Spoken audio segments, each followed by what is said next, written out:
Good morning. Good morning, everyone online. Good morning, Felicity, and thank you very much for attending this webinar with us. So Felicity, you are working Network Rail, you are program manager there. A bit more than a year ago, you have been elected chairperson of the IP3 program. And previously in Shift2Rail, you were already involved in different positions. So basically you were there since the project went live in 2016, okay? That's correct. Okay, so Felicity, may I start with the first question? And you know that IP3 program is divided in three main areas, so the infrastructure, intelligent asset management, and energy. What are your main expectations in terms of results at the end of the program in 2023? So IP3 will deliver a whole series of technical demonstrators through a mix of open call and members projects in relation to infrastructure, as you mentioned. So the 5-inch infrastructure technical demonstrators will deliver a breadth of solutions which will span from short to long term and ranging from R&D that will enhance to R&D that will revolutionize. And some of the key demonstrators that are being developed here include a cast manganese crossing, which is part of the next generation S&C demonstrator, a next generation S&C digital twin, a slab track system, which is part of the enhanced S&C, a automated discrete defect repair vehicle, which is part of the next generation track demonstrator, an airborne and waterborne photogrammetry for bridge health monitoring, which is part of our tunnels and bridges technical demonstrator, and a modular design for an improved station design. And this will include looking at sustainable materials and methods of construction. And that's part of the stations demonstrator. So that's the infrastructure part of the infrastructure portfolio. And then we have the intelligent asset management demonstrators. So in IP3, we will complement the results, excuse me, made in the infrastructure-based demonstrators with data-led solutions as well. So some of the project outputs will include a digital twin for rail asset management, an autonomous rail robot for inspection and repair, and a decision support tool for railway track maintenance. And then lastly, we have the energy pillar in the infrastructure portfolio.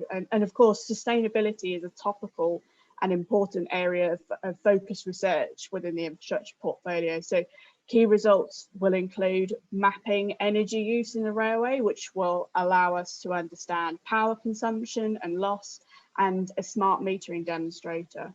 So collectively, IP3 will deliver a set of results which will build towards the objectives of Shift2Rail by reducing life cycle costs for the railway and enabling increased reliability. Thank you very much, Felicity. So it's a large panel indeed of activity that is foreseen in the program. To achieve these results, so we have a very good representation. So in the program, so and quite a good diversity as well. So we have infrastructure manager, operators, large rail technology company, and especially as part of the open core, we have also some support of non-rail specialized SMEs, also university and an institute. What are the benefits of having this diverse community working together on the infrastructure and our activities?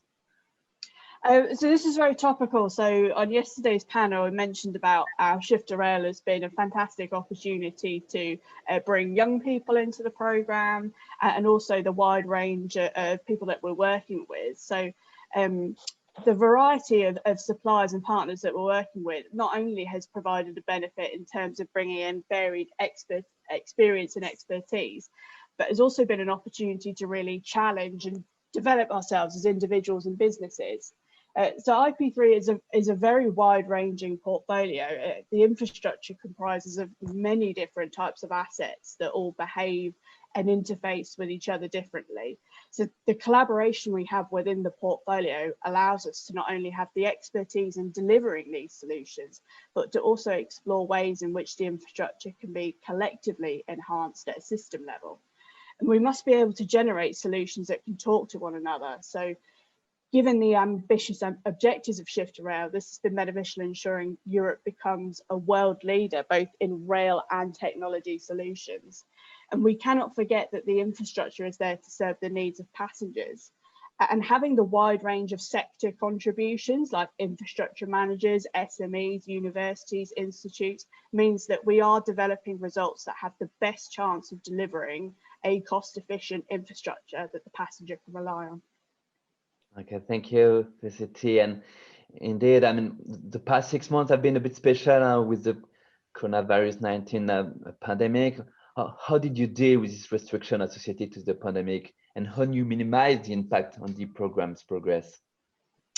So the last 6 months have been really challenging for the IP3 community, but this is where the strength in the project consortiums and the commitment to reaching the objectives of the programme really shine.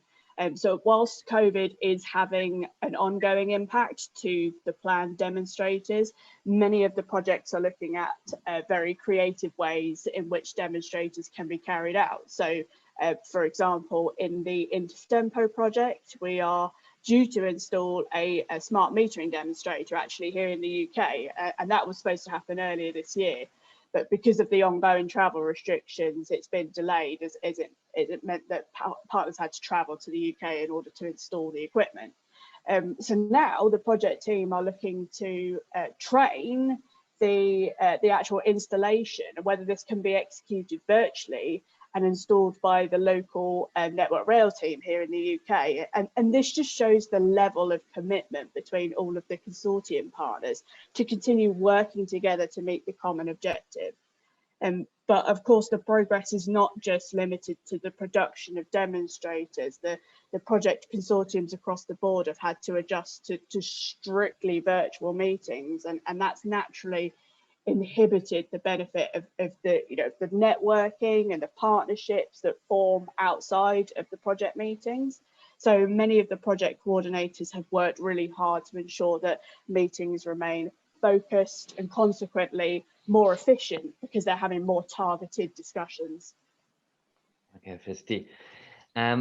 Maybe a very last question before leaving the floor to the reliability pillar. When can we expect to have these solutions implemented and gain benefits from the ongoing research? So as we approach the final 3 years of the programme, we'll start to see some demonstrators from IP3 evolve and generate some tangible results really over the next year or so. So as I've mentioned, COVID has had quite an impact on a few demonstrator installations, but we're now starting to see a bit of recovery. So for example, the energy management, we've seen the smart metering installation on the tram network in Spain. This was actually installed over the summer, and this is beginning to send data that can be used for analysis. And for next generation track, we've seen the development of a fully automated process for discrete defect repair. So the factory acceptance trials are planned for November, and the commissioning trials are actually planned for early 2021. But I could talk all day about this. So what I'm going to do is I'm going to hand over to the project who can tell you in depth a variety of the solutions that are being developed. So for everyone that's online, please continue to participate in today's event to get the full insight. Thank you very much, Felicity, for your availability this morning to introduce this webinar and your kind words presenting from a high-level perspective the work that we are doing in IP3 program. So thanks again for that. Thank you. I propose now to start really in depth the presentation of the first pillar. So for the introduction of the reliability topic. And for this purpose, I will ask Anders Ekberg to join us in the digital premises. So Anders, you are professor at Chalmers University in Sweden, mainly focusing in railway mechanics. And so Anders, the floor is yours to introduce now this pillar on reliability. Thank you very much, Sebastian, and good morning, everyone. So I have 5 minutes to present what is reliability in a railway context. So see if I can manage that one. Thank you, Anders. Here we go. The easy answer is that reliability is the probability that a system will perform adequately for a specified period of time. That sounds simple, but how do we define the system and what is adequately? That's sort of the key topics. And depending on what we define with system and adequately, we will have very different approaches to obtain the reliability we want to achieve. So if we start from the customers, what do they see? Well, they essentially see this. They don't care what happens. They just want to know that they arrive in time or their goods arrive in time. That's what they care about. And this puts a challenge because we are having a sort of paradigm shift in the railway industry. We are going from an infrastructure where we fix things when they're broken to 24/7 operations like a conveyor belt up to the right here. And the reason is simple. If you look down right, you see the graph for operations outside Gothenburg. So medium-sized city, 4 o'clock in the morning, crowded. We can't really go in and interrupt things when things break down. We have to fix it beforehand. And that's a new challenge that we need to deal with. And how do we do that? Well, essentially, we have some possibilities. We can handle the disruption. We say, okay, we get problems, but we handle them, we reschedule, we give information and so on. That's good, but in the long run, the damage is done. And we are competing with modes of transportation where you can allow very long, very high uncertainties and long distribution times. Other version, decreased operational risk. So we can put more redundancy in the timetabling. We can put in more personnel. We can put in more equipment. It's good, but it's costly. And you may reduce the capacity, which is not a good thing. Or the final approach, which is, I think, the only real option we have, improve the reliability. And that's the focus on this presentation. So how do we do that? Sorry, here we go. Well, we can look on trend analysis and see, okay, now we start to get a problem and now we should fix something. And that's good, that's done. You will hear more about it at 11. But the thing is, correlation is not causality. So if you look on the wrong figures, you can get a very wrong image of the reality. This is, for example, the perfect correlation between divorce rate in Maine and per capita consumption of margarine. Probably not correlated. No, sorry, they are definitely correlated, but probably not causal relationship. So the first thing that this leads to is that we need to know what happens, what causes the disruptions, what causes the problems. If we don't know that, we don't know what to monitor, and we don't know what data to analyze and how to analyze it. So that's the pillar, and we are still not all the way there. We have to do research in that area also. That's the first thing. The second is to collect the data and use it. And sensors are becoming more and more common, more and more useful, and more developed. And they are very good, but use them with sense. Because, for example, if you put in a sensor that becomes part of a safety system, then the reliability will not only depend on the system, but also on the sensor. So if the sensor breaks down, the system stops. So you have examples in a switch where you have done that. So my suggestion is that use data, maybe not so big, maybe use more high quality data and use them intelligently to know what you're looking for. And then the big thing that's coming now is the ability to do simulations, to improve the design, to speed up approval processes, to know what status you have and predict the future by simulations, do the what if scenarios. If you do that, you can optimize maintenance and you can identify the operational limits. Just to give you one example here is, to the left, you have this waviness on the surface, corrugation on the rail surface. Measure this lower left picture, measure corrugation, simulation to see, okay, what happens? We get more forces. When do we start to get risk of cracking? Well, oh, sorry, that's the squares here. They indicate we have a risk of cracking when we reach these levels. And what noise levels do we get? That's the solid and dashed lines. So we can see, okay, here is where we start to get a problem. We should do the grinding before this.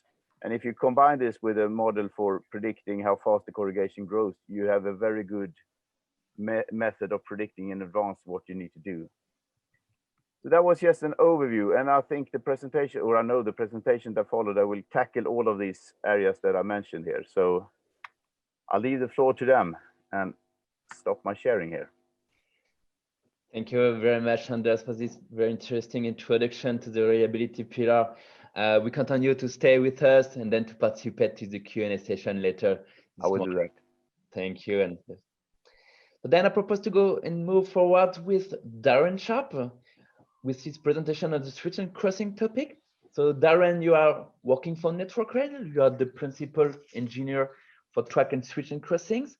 You are involved in Track 2 project with a background of about 30 years of experience in switch and crossing design, installation, and maintenance. So Darren, the floor is you now for the presentation on switch and crossing. Thank you, Sebastian. Thanks for the introduction. So I'll go straight to the point. As Anders said, it's a very quick journey, and I'm trying to do this in 10 minutes. Mine will be a high level look at the design for reliability within switch and crossings. So I'm going to canter through this. What we decided to look for in this presentation is how Shift2Rail is going to be developing new technology in a reliability focused manner. So we're going to look at what we're trying to solve from a research standpoint, what the benefits of the research will be, what the impact of the research will be to the railway and to who that impact will be. So what are the reliability concerns? What is the issue we're trying to resolve? So switch and crossing failures account for around 15% of the total track and signal failures. The data below is taken from Network Rail's failure data in the last 13 periods. But attributed to that can be some of the track faults. So within track, the degradation of the ballast, the geometry, which has a knock-on effect to the reliability of the point machine. The only way we can actually look at the reliability of points is through the RCM, or the remote condition monitoring within the point machine itself. So it's very restricted, but it's still our own service affecting failure. And I will present you. Hello? Good. Presentation coming through then.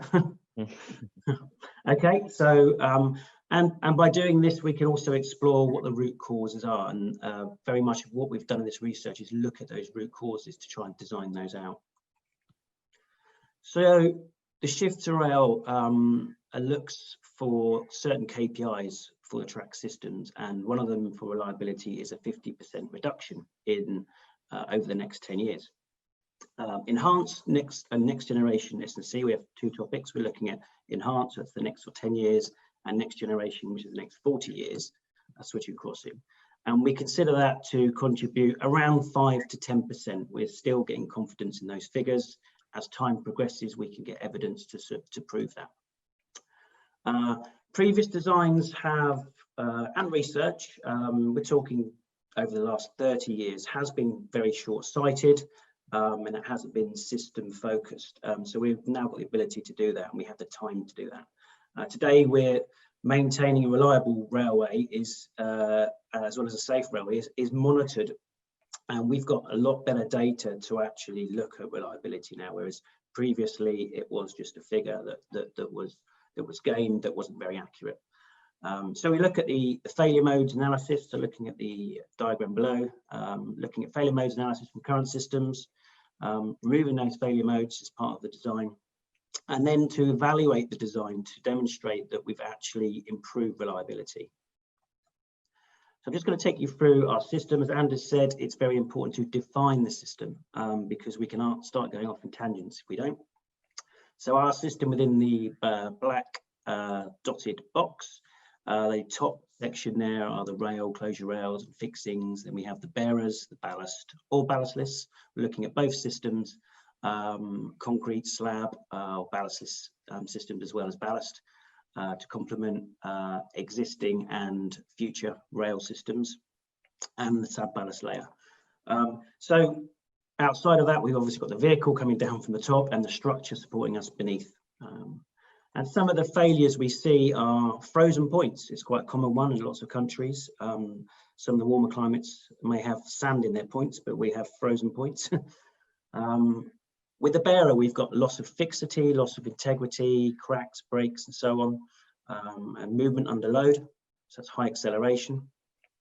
We've got rail wearing, cracks, And uneven surfaces for us within switching crossings can cause a safety concern more so than plain line, and can lead to derailment. And within the actuation itself, so the ALD, the actuation, lock and detection units, they have their own problems internally. Some of those can be caused by the track system itself. So we need to determine which of those failure modes are actually caused by the degradation of the track itself. And then we have the ballast degradation, which is an overall concern. Loss of geometry, and loss of geometry can also cause points to fail in certain senses. And then the substructure, which is very important for us, that provides us our consistent stiffness. So if we have variability there, then we can have issues there. So what improvements are we making? This slide here is one of our technology demonstrators that voestalpine Rail Systems have manufactured for us. It's been made, it's in the yard and about to be installed in the next week or two. And some of the improvements we've made in the system. So this is part of enhanced S&C. It's not next generation. So it looks very similar to today's. We've got systems in there where we're improving the crossing structure, the bearer structure with a revised footprint, and the undersleeper pad and the fastening system are all designed as one system. They're all modeled as one system, so they're all fully complementary to each other. Whereas previously we would look at cast crossing designs that meet the performance for a cast crossing, a bearer that would meet, and we would look at those individual performance requirements. But now we have a system performance requirement we're looking at. Other things within that are a new switch rail with an inset switch to reduce the wear, where we have the change of contact between the stock and switch, and also new remote condition monitoring. So the whole of this system will be monitored with sensors throughout. We'll be collecting data from that, and that data will be shared with other work partners so that they can feed that into their models and their degradation models and do further simulations using real-time data. And this will also be compared with an existing design, so we can compare like for like, which will be installed during the same weekend. So we'll have the same conditions, but different makeup and specification. The outputs of this research. So we're moving from a progressive enhancement of S&C to a step change, and it's a step change for us, whether it's a radically different development or whether it's a gradual change looking similar to today, but with the modern theme. The diagram to the right-hand side shows us where we are with conventional switches in 2015, and by 2035 or even 2055, when 40 years in advance, where will we be with self-healing, self-inspection, the high-performance actuators and intelligent control systems that we're going to be introducing for that. We're utilising and adopting advanced analytical and manufacturing techniques. A lot of our academic research partners are using models developed by themselves that are specifically catering to the needs of this project. And the partnership with those is very good, where we have suppliers and academics and infrastructure managers working together. So we've been exploring the damage mechanisms to better understand design improvements, where they can be made and failure modes reduced. And also introducing the fault tolerant and intelligent control systems to operate the switch itself, and wherever else we can adopt those methodologies within the S&C design itself. Here's an example of the whole system diagnostics and prognosis that we're introducing. So looking at this again as a whole system, where currently we just look at the remote condition monitoring within the point machine itself. We're now looking at monitoring, sensoring monitoring the whole of the turnout. So the crossing, the bearers, coupled with on-train monitoring, correlating the on-train monitoring with the static track assets to also combine the two. So embedded sensors around crossings, embedded sensors on bearers, around switch areas, or any vital area where we've noticed that failures can cause a concern to reliability. So monitoring the track condition in terms of reliability rather than safety. Currently, we look at it as a safety view, but now let's look at it from a reliability view. Let's have some reliability targets to meet within this track condition, rather than just letting it fail to an unsafe condition. Some of the benefits for the railway will be, as Felicity said, life cycle cost reduction, better value added, benefits realization, producing a degradation model to accurately predict intervention. Also, we're considering the environment, certainly trying to reduce carbon and noise and vibration. And noise and vibration itself is a cause of high acceleration and deterioration. So if we can reduce noise and vibration, then we'll be extending the life as well and improving reliability. We have the ability to trial innovations to our high technology readiness level through our partnership. We've got the time to do this, and readiness needs time, and we're not rushing into this. We have a good time frame with good resources to do this. Establishing the key requirements and parameters for building S&C that beyond in the future. So establishing what could be a mean time between service affecting failure targets, or a best practice for that. If we have that within our requirements, then, and we can achieve that, then we can share that with others as well. Collaboration with pan-European infrastructure maintainers. As I said before, we're all coming together, we all have a common goal, and we all want to share these benefits. Having the funding for thorough research, top down, bottom up. So various people are looking from the top down, looking at new blue sky scenarios for future S&C. And with Enhanced, we've had to go bottom up because we're looking at what's there currently. But we do also bring in the top down. And also being able to demonstrate the logic in this added value. So having the time to demonstrate with technology demonstrators to show these benefits has been quite good for us. Who will feel the impact? Well, we hope the passengers will. It will be more comfortable for them. They won't be sat on a platform waiting for trains. And also our freight colleagues as well, the transportation, so more efficient, less failures and less service disruptions. I think more importantly, from a staff standpoint, we need to protect our staff, and certainly reducing the number of staff attending site. So we call this Network Rail, reduce the boots on ballast. If we can take that away by using drones, using automated condition monitoring equipment, and any other inspection equipment, then we're doing a good job. Improved asset information. We've got to think of our asset stewards who are maintaining these, and in those there'll also be suppliers, so it'd be asset information for suppliers as well. And overall a reduction in whole life costs for all of us to benefit. So I believe that's the end of my presentation. Thank you, Darren, very much for your presentation, very instructive, and I must say that it's very promising to see that all the results, all the efforts, I would say, from the first part of the program will materialize now with the installation of this fully monitored switching crossing in the coming weeks. So we are definitely looking forward for the next step in terms of validation and to see what will be the output of the results. So looking forward for that. Thank you very much. Thank you. Thank you, Darren. So I propose to move forward with the next speakers. So this is Knut Andreas. So Knut, you are working as a postdoc for Chalmers University in Sweden. You'll present something around the anisotropy and cracks in rails. So a very interesting topic. And yeah, you have an expertise more in material modeling and calibration, mechanical testing, finite elements analysis. So please, Knut, the floor is yours, and we are waiting for your presentation. So thank you, Sebastian.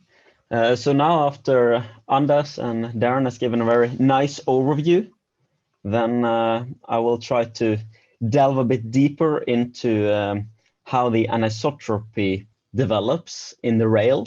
I will explain more about that. And also, in general, how do we treat rail material data? So this work has been conducted together with Professor Johan Ahlström and Professor Magnus Ek and Dr. Dimitris Nikas. So today, our first actually talk about why the current rail material data that we have is not relevant for what we're trying to do. And then the second point is, how can we get more relevant data?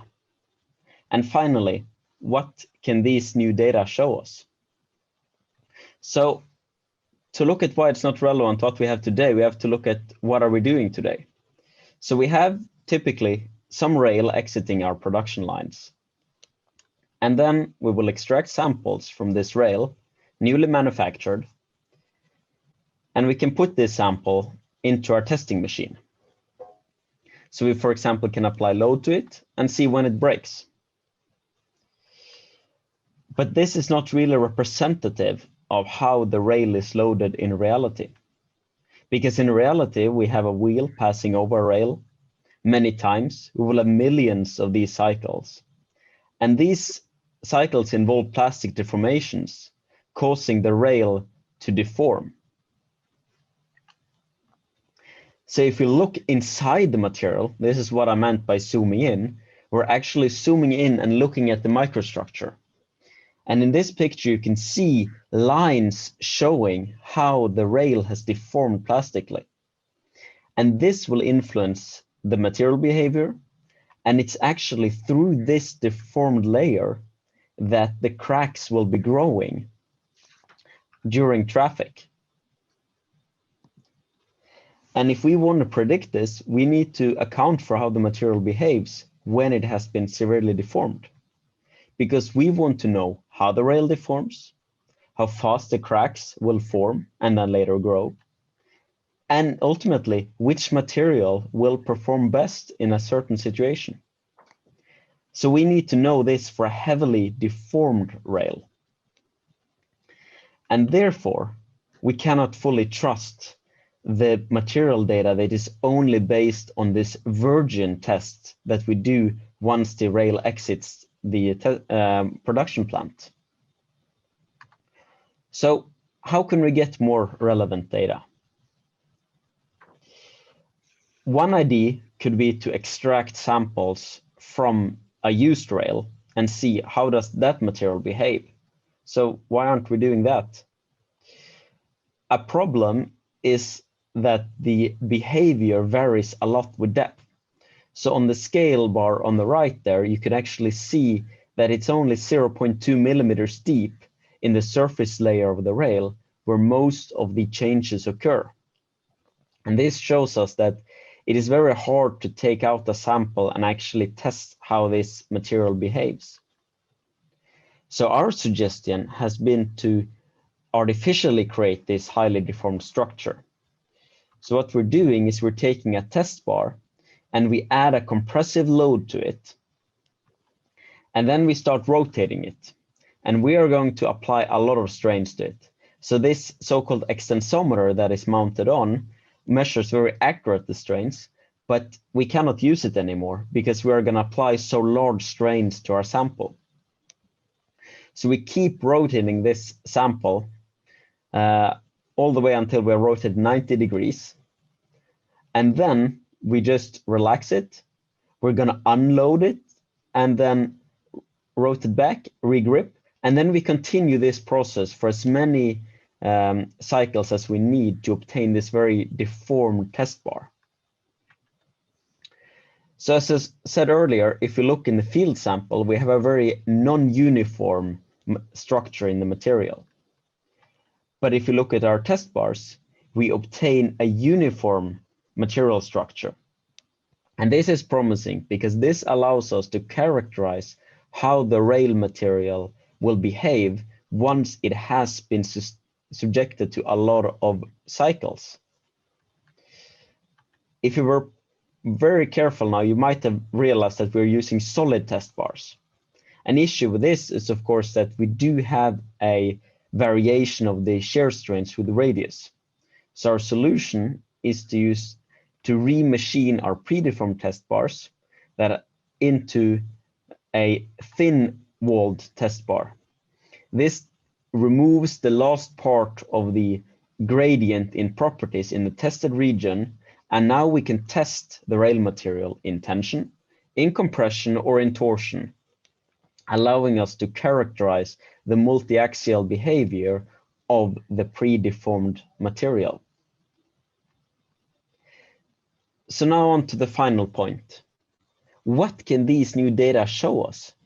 What does it matter? Is it that different from the virgin material? So I'm going to exemplify this with yield surfaces. So this shows how much load can we apply in different directions before we obtain permanent deformations.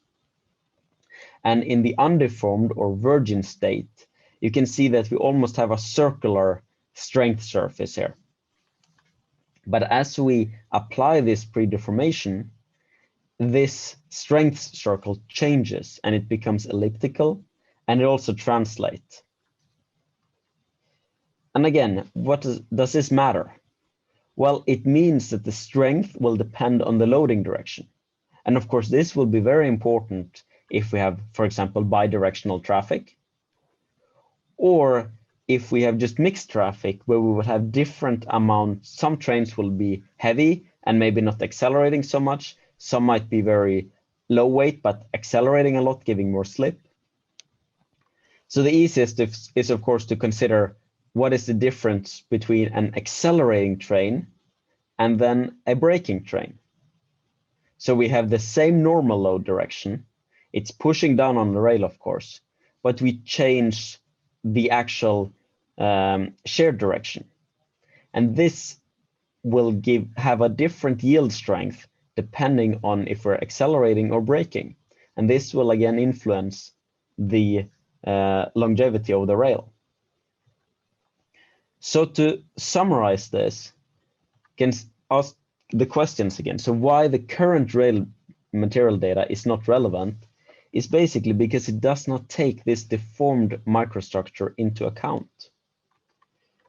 And how we can get more relevant data? Well, our suggestion has been to include predeformed test specimens when evaluating rail materials.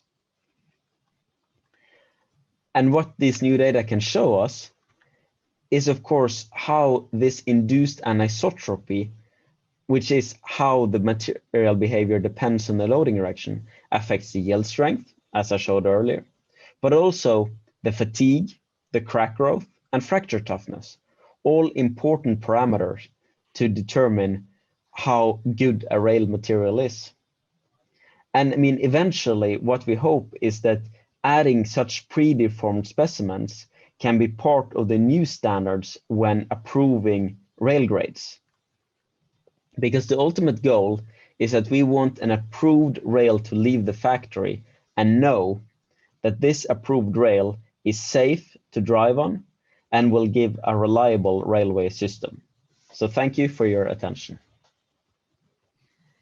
Thank you very much, Knut, for your presentation. And I think it gives also a good opportunity to present as part of this webinar the academic work that is done also as part of Shift2Rail. So it's not only high-level theory, etc. We need also to build our solution based on this academic work. So thanks to have presented this work today during this webinar.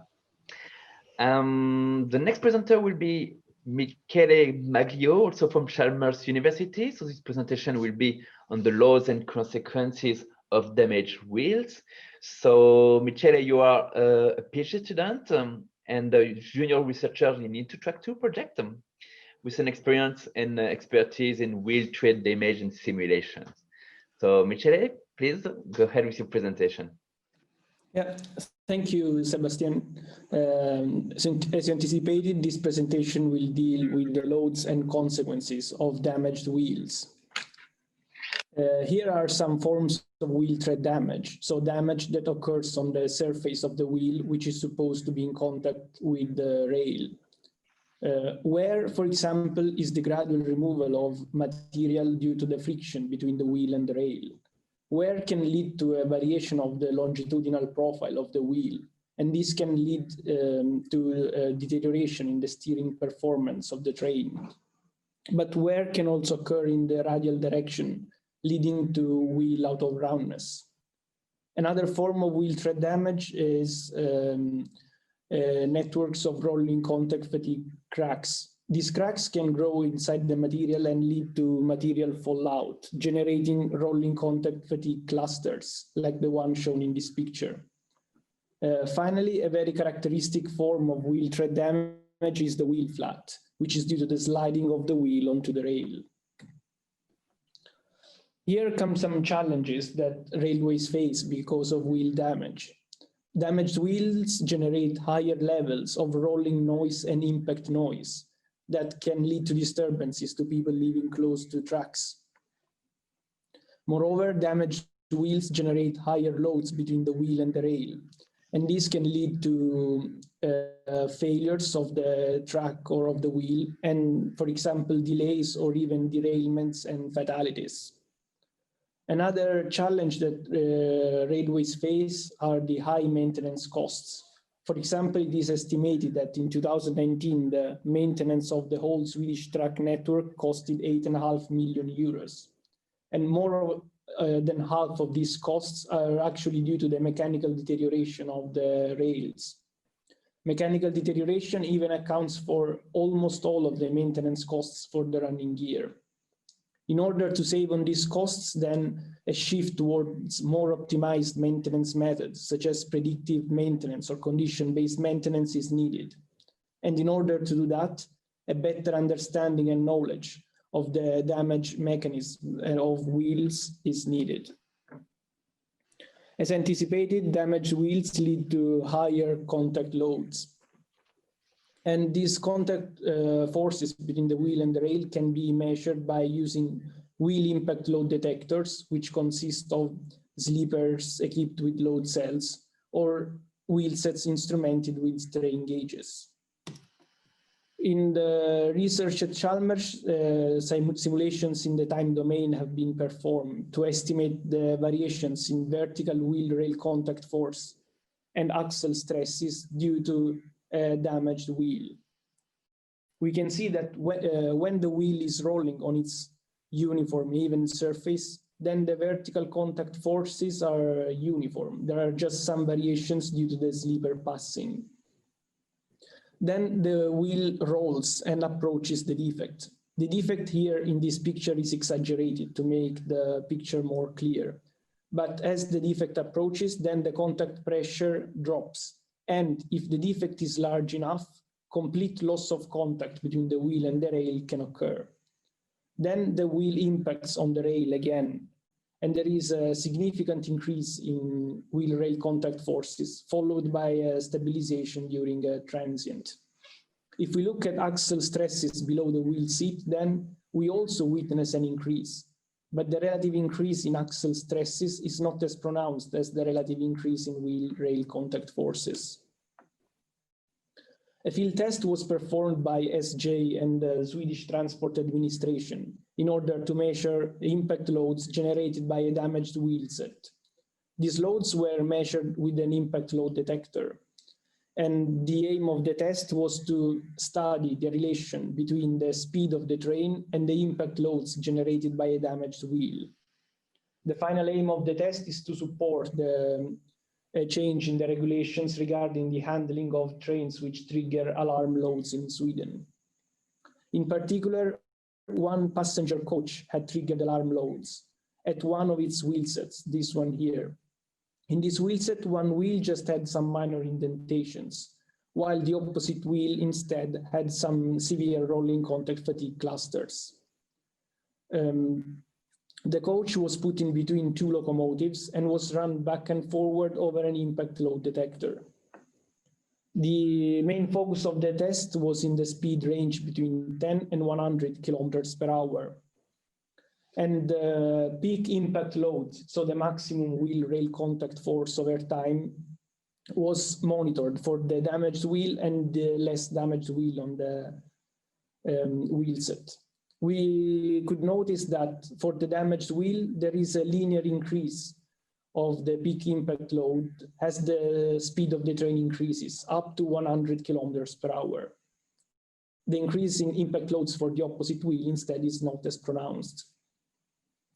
Then simulations have been performed, accounting for half of a track and one wheel. In particular, the damaged wheel was simulated. and the rolling contact fatigue cluster was approximated as an ellipsoidal defect shape with the same size of the cluster. The simulations shown in brown follow the trend witnessed during the field test quite well. The simulation capability of the model used at Charmec were there enhanced. These simulations are performed in an in-house software named WeRun in MATLAB. The advantage with this software is that simulations in the time domain can be performed at a low computational cost. Simulating a train run of around 1 kilometer takes 15 to 20 minutes. The wheel set and the track are accounted for as 3D finite element models. And the software is capable of computing the vertical displacement of the two wheels, the two rails at their contact point, and the contact forces that are exchanged between such wheels and rails. Then the two contact points are coupled via the axle in the wheel set and the sleeper and ballast in the rail. And this allows us to account for any combination and distribution and any different shape of tread damage on the two wheels or surface damage on the two rails. Moreover, there is a post-processing routine that allows us to compute axle stresses based on pre-computed wheel rail contact forces. Here come some results from the simulations. These simulations were performed by superimposing an ellipsoidal defect on the tread of wheel 1. The defect had this ellipsoidal shape described by this equation, and 3 different sizes were tried by changing the semi-axis. The longest semi-axis was put along the circumferential direction of wheel 1. And then for the 3 sizes, the depth of the defect h was gradually increased. We could notice that larger defects generally generate higher contact forces and higher axle stresses. But what could also be noticed is that the maximum forces and stresses increase very rapidly as the depth starts to increase. And then they tend to stabilize towards a more constant value after a certain depth is reached. Again, the increase in axle stresses at node A1, so below the wheel seat, is not as pronounced as the increase in maximum wheel rail contact forces. Regarding some conclusions about this presentation, the influence of the train speed on peak impact loads has been studied by means of both field tests and numerical simulations. As for the simulations, here a numerical method has been introduced, which is capable of computing wheel rail contact forces and axle stresses for every combination and distribution of tread damage and operational conditions. These studies that have been performed on wheel rail impact loads can be used in the future to regulate speed restrictions for trains with damaged wheels in Sweden. Now those trains have to be put out of traffic. This is all from my side. Thank you very much for your attention. Thank you very much, Michele, for your presentation and this piece of academic work that you presented. So we continue to participate later on to the Q&A session as per the other colleagues. So thank you for that. Yeah, I will do that. I propose then to move forward with a quite different topic, but still fully linked to the reliability. So we touch upon the point a little bit with Darren previously. This is the asset monitoring. And so I propose to have Bianca Bendris from Euricat in Spain.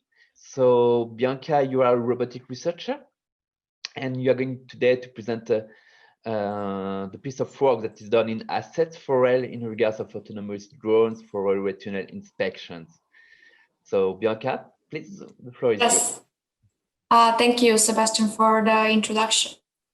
Well, today I'm going to show you a short video demonstrating one of our many technologies that we have been working on within the Shift2Rail project. More specifically, I'm going to show you our proposed drone technology, which enables autonomous tunnel inspections. The video will describe how this drone is configured to perform such a task, the sensor it carries on board, as well as some examples of how the entire autonomous inspection will be carried out. Well, without further ado, let's watch the video.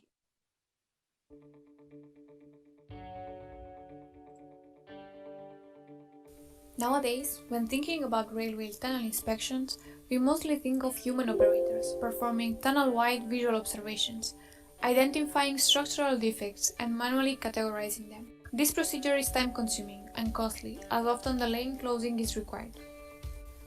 Robotic solutions such as drones could assist the human operators by carrying multiple sensors and covering the entire tunnel surface in a quicker manner. However, the tunnel environment is challenging. The lack of GPS signal and the poor lighting conditions, among others, can difficult the robotic inspection task. At Eurocad, we have been working to overcome these challenges. We present a quadcopter equipped with 4 artificial light spots to compensate for the low-lit tunnel conditions. 1 powerful onboard computer, which enables the autonomous flight capabilities. A positioning sensor to overcome the lack of GPS signal. And finally, a mapping sensor, which allows the drone to perceive its surroundings and avoid potential obstacles. To perform the inspection task, a modular camera set is mounted on top of the drone. This additional payload contains 4 visual cameras pointing in the front, left, right, and upper direction to maximize the tunnel surface coverage, and 1 thermal camera, which can detect potential moisture anomalies within the tunnel walls. The drone is now fully equipped and ready to perform an autonomous tunnel inspection. Unlike the traditional piloted flights, in which 1 trained pilot is actively steering the drone towards an area of interest, here an operator without any piloting experience could control the drone throughout the inspection task. By simply sending a global goal to the drone, such as a point at the end of the tunnel, the drone would start to map the environment and plan obstacle-free trajectories towards it. To minimize the inspection time and maximize the tunnel area covered, we have implemented a coverage planner. Besides steering the drone closer to the goal, this planner optimizes the path, ensuring that the entire tunnel surface is captured by at least one of the sensors on board at a relatively close distance. Once the goal is reached, the drone plans a return trajectory to the initial point. To test the inspection pipeline, a single-track illuminated tunnel has been simulated. Similar to the real platform, the simulated drone is equipped with a mapping sensor, which allows it to perceive the nearby environment and generate a 3D map.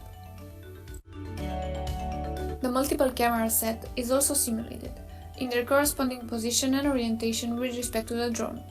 The blue tiles shown here represent the areas of the tunnel which have been captured by at least one of the sensors at a maximum distance of 2 meters. The behavior of the coverage planner has been tested in simulation. The planner starts by sampling the environment and evaluating each sample's value, considering several factors such as the amount of tunnel surface seen, the length of the trajectory, or its distance to the goal, among others. Samples located at the center of the tunnel, where the observations of the walls is less accurate, and samples which do not steer the drone closer to the goal are assigned a low value and are marked in red. The resultant paths take the drone up and down the tunnel walls, executing an almost spiraling trajectory while optimizing the coverage of the entire tunnel surface.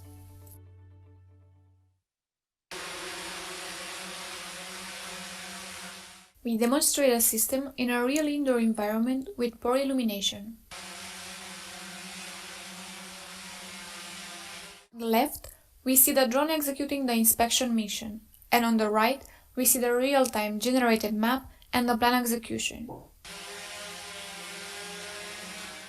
In this case, the goal was to inspect a small area on the left wall. The green blocks indicate that the sensors on board have captured the area from a close distance.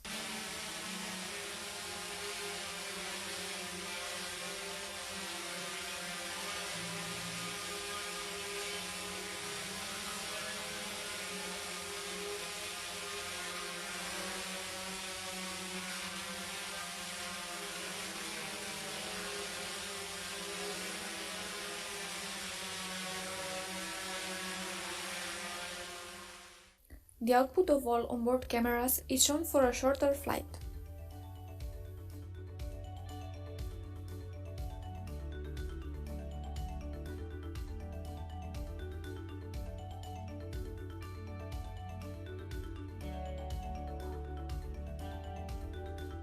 The captured images do not show any blur effects due to the drone's motion.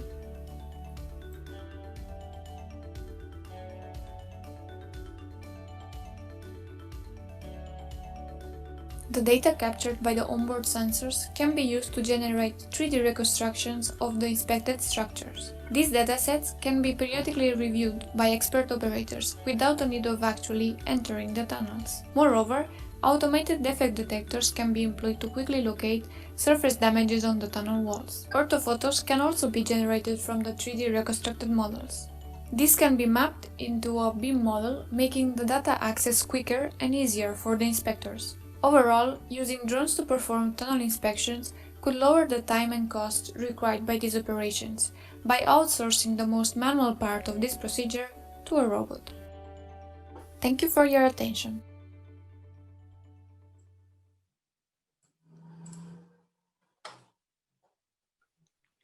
Thank you very much, Bianca, for your interesting videos and introduction. I have no doubt there will be questions for you during the Q&A session, so please remain with us. Thank you. Okay, thank you. I propose then to move with the last speaker of this reliability pillar. So this is Dashwan Shi from Technology University of Berlin.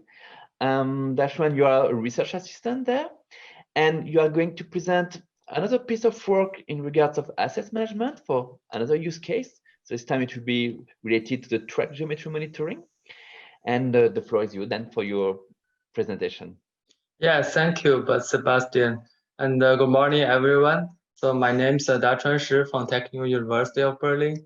Today, I'm very happy to represent Workstream 2 participants to show one of our developments within within a Shift2Rail project.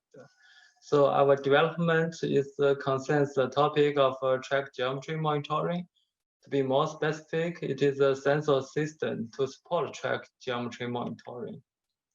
So at first, I will brief our motivation and objective. And next, I will overview our developments and results. And finally, I will briefly introduce the potential benefits and the impacts. So routine measurement of track geometry parameters is one of the most important inspection measures for railway infrastructure in order to ensure the reliability and the safety of the railway system. And nowadays, the track geometry measurement is done by a dedicated track recording coach or a vehicle equipment with the track geometry measurement system. However, due to the higher investment cost and the maintenance issues, it is such a TGM system does not allow a large deployment on the whole network. That means the availability of such TGM system in terms of the whole network is quite low. And the measurement frequency of the track geometry parameters is quite low. Therefore, the infrastructure managers are looking for a more affordable and robust solution, such as acceleration measurement for indirect track geometry monitoring.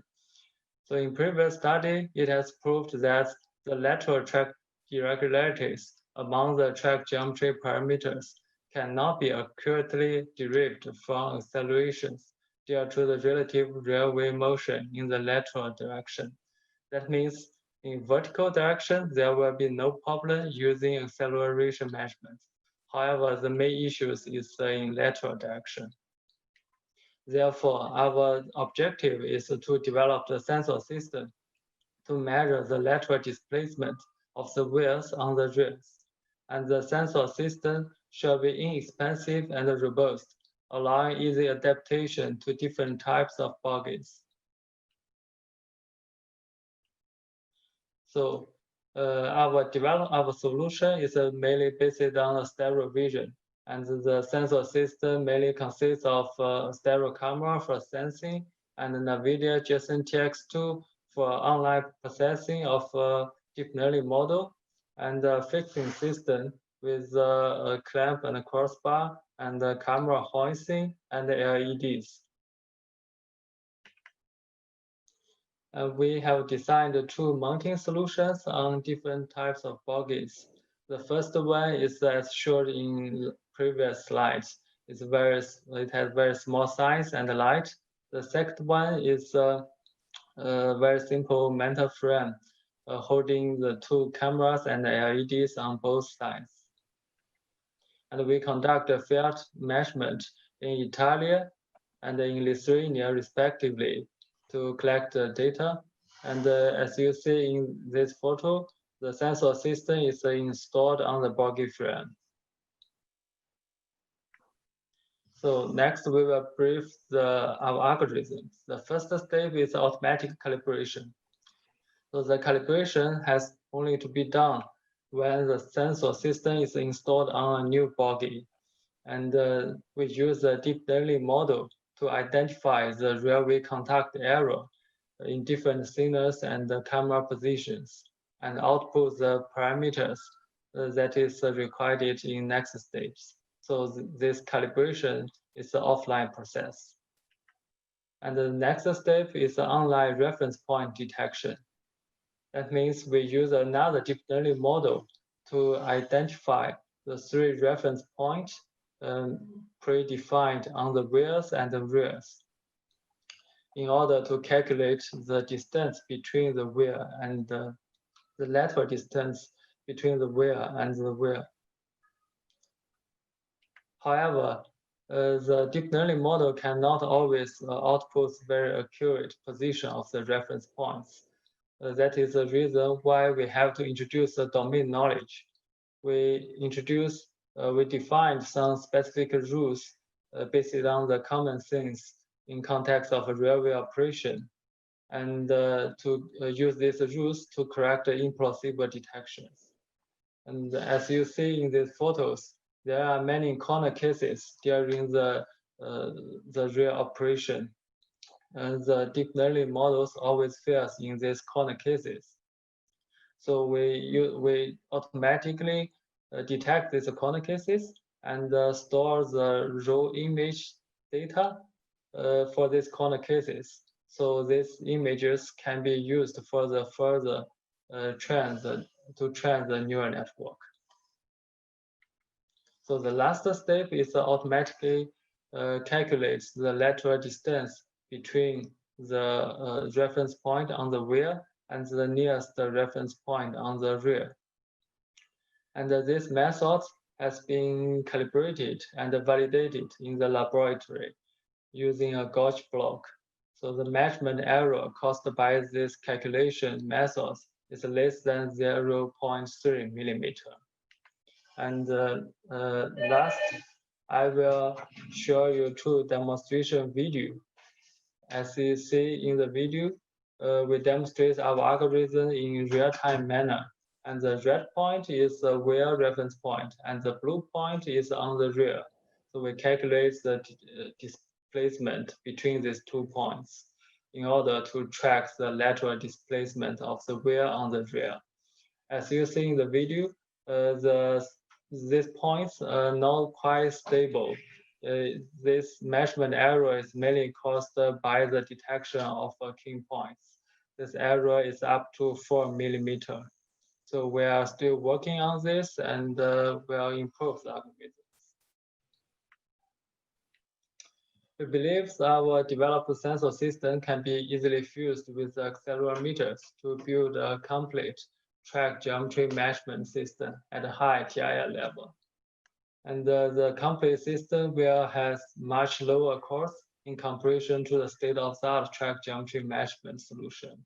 And this will enable a large deployment on in-service trains and continuous track geometry monitoring. And finally, this will result in more reliable track conditions due to the high availability of the track condition data. And our development could be very interesting for the railway companies who has a business for track geometry monitoring. And the infrastructure manager will also benefit from the proposed solutions. The concept and the technologies behind our development can be transformed to other applications, such as active wheel control. Yeah, this is all from my side. Thank you for your time. Any comments and questions are welcome. Thank you. Thank you very much, Dashwan, for this presentation and these promising results that you will have with this onboard solution to monitor track geometry. So thank you very much for your presentation. We're going to start now the Q&A as foreseen. So we have been all the speakers from this pillar presenting, and I'm maybe gonna try to start with the question that have been raised in the tools. So there is one for you, Bianca, so regarding your drone inspection solution. So it's a question from Mahmoud Hassan. What is autonomy of one mapping operation? So duration-wise, battery life, and mapping length-wise, storage-wise. So if you could bring some elements of answer to a speaker, would be perfect.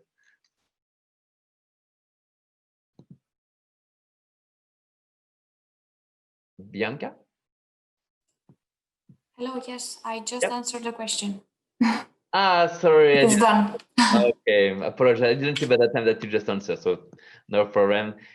Anybody would be interested to see the answer of Bianca, they can simply indeed click in the bottom of the screen to the Q&A part and to have the answer of Bianca for this question.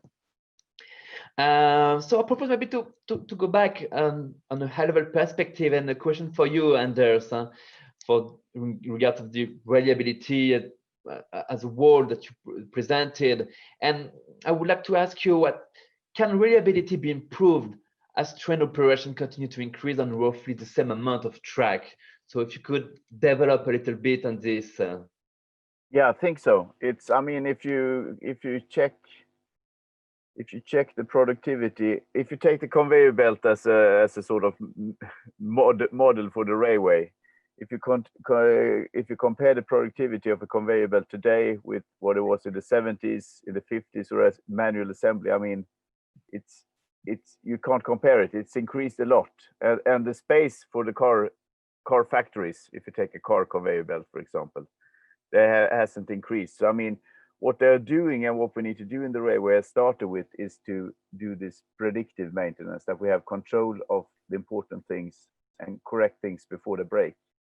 If we can do that, I think we can increase reliability even as we increase operations.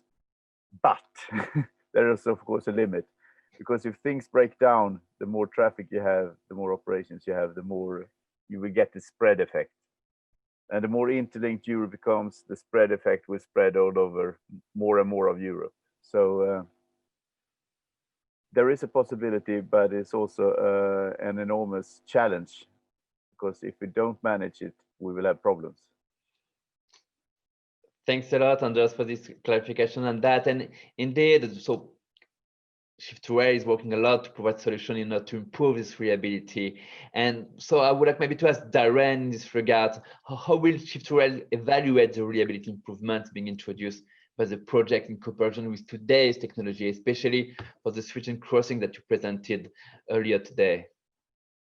Okay, so there's two streams of work here. One of them is the KPIs, which are set by the Shift2Rail joint undertaking, and they're within the MAAP document, which we are feeding information into so that we have the holistic KPI percentage improvements across all systems within track. So that's signaling, vehicles, freight, all the modes, and all the parts within infrastructure and different IPs. So that's being fed into. We're using as accurate information as we can. It could be forecast data from various different models, but the confidence is growing as we get more data. But more importantly, within S&C and within sort of enhanced and next generation track. Same goes for plain line as well. We're developing life cycle cost models. Some of those were developed within S-code and by other early on in Intertrack as well. And we're using those life cycle cost models with certain weightings to look at the OPEX installation costs and the projected maintenance costs. So just by extending the life from say 25 years to 40 or 50 years for certain track systems will give us that benefit. But then the reduction in maintenance, reduction in site attendance for inspections and so on, and better prediction of when an event is about to occur and when we can replace something in a more timely manner. We can show that through the tools. And also we've got a weighted sum model that we're using, developed in various forms, but it's ever developing and ever, I guess, improving as we go. And for certainly whole system modeling for next generation SSC, we're using a weighted sum model approach. And in that, we've got the KPIs, so which is the reliability, availability, maintainability, and safety aspects within there, which we've weighted in terms of importance. And we're then comparing against a baseline of what is there today. I think they're using a model from 2016, 17, what track would look like in that specific timeline, and then what it would look like in the future. So there are our evaluation models, and you know, the aim is to show and prove that we've achieved our goals for life cycle cost reduction, reliability improvements, and capacity improvements. So yeah. Thank you, Darren, for your detailed answer on this important question. Thank you. Bianca, another question for you, still about your solution.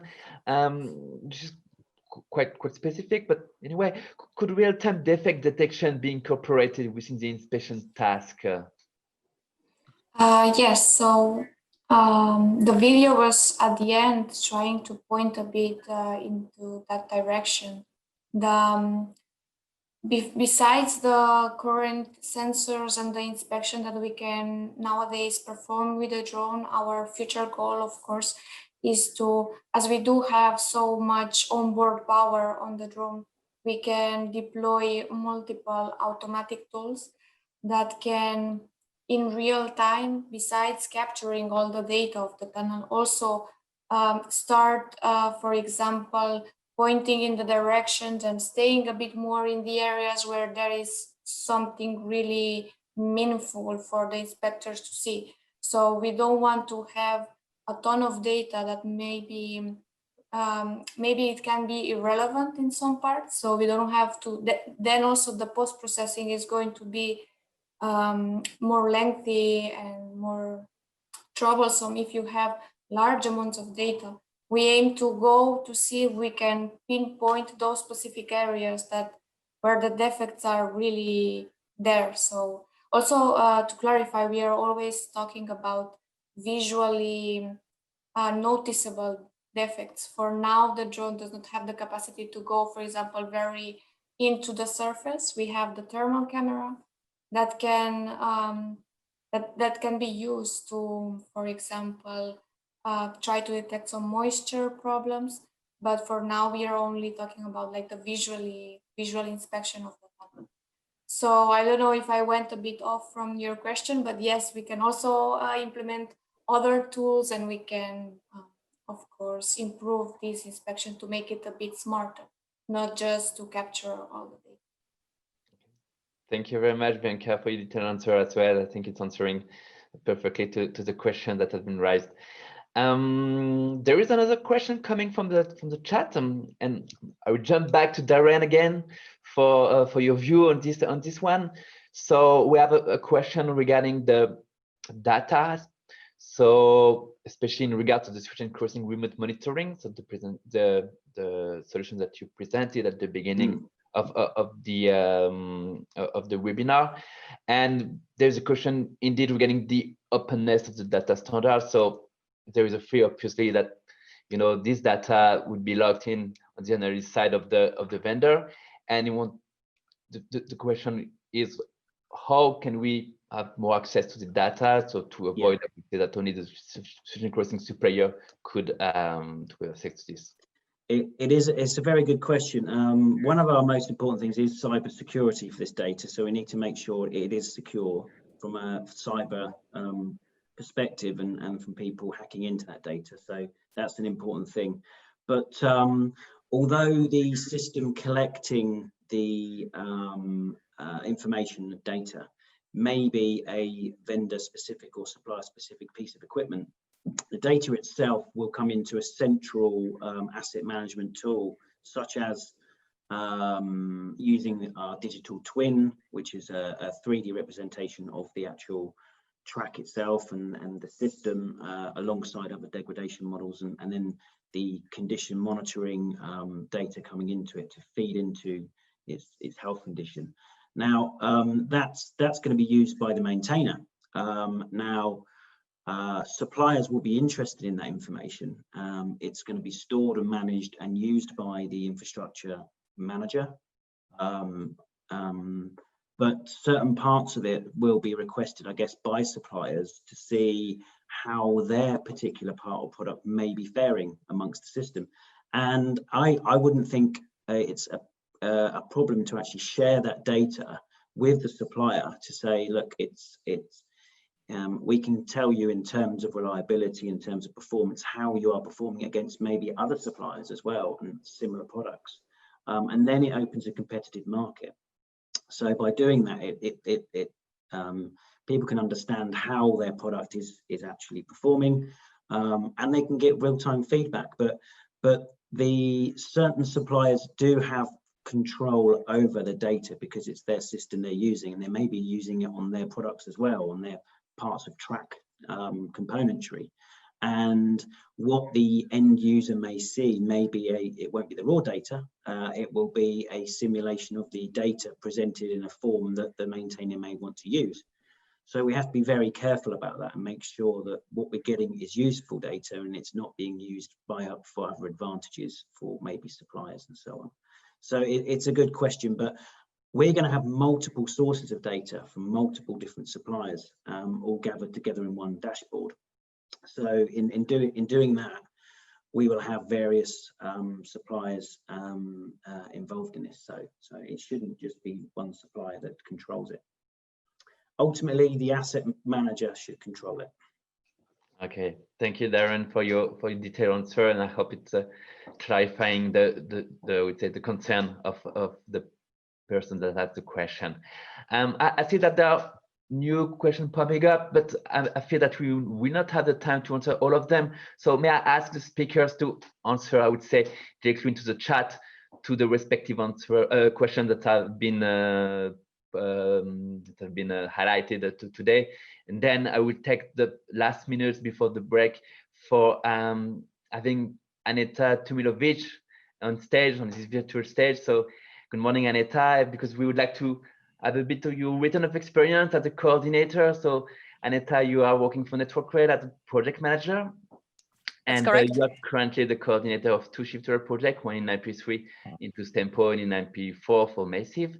And as you have an extensive experience of about 15 years of resource management, we'll be very happy to have you here to answer to a few questions in regard to this coordinator role that is obviously of interest.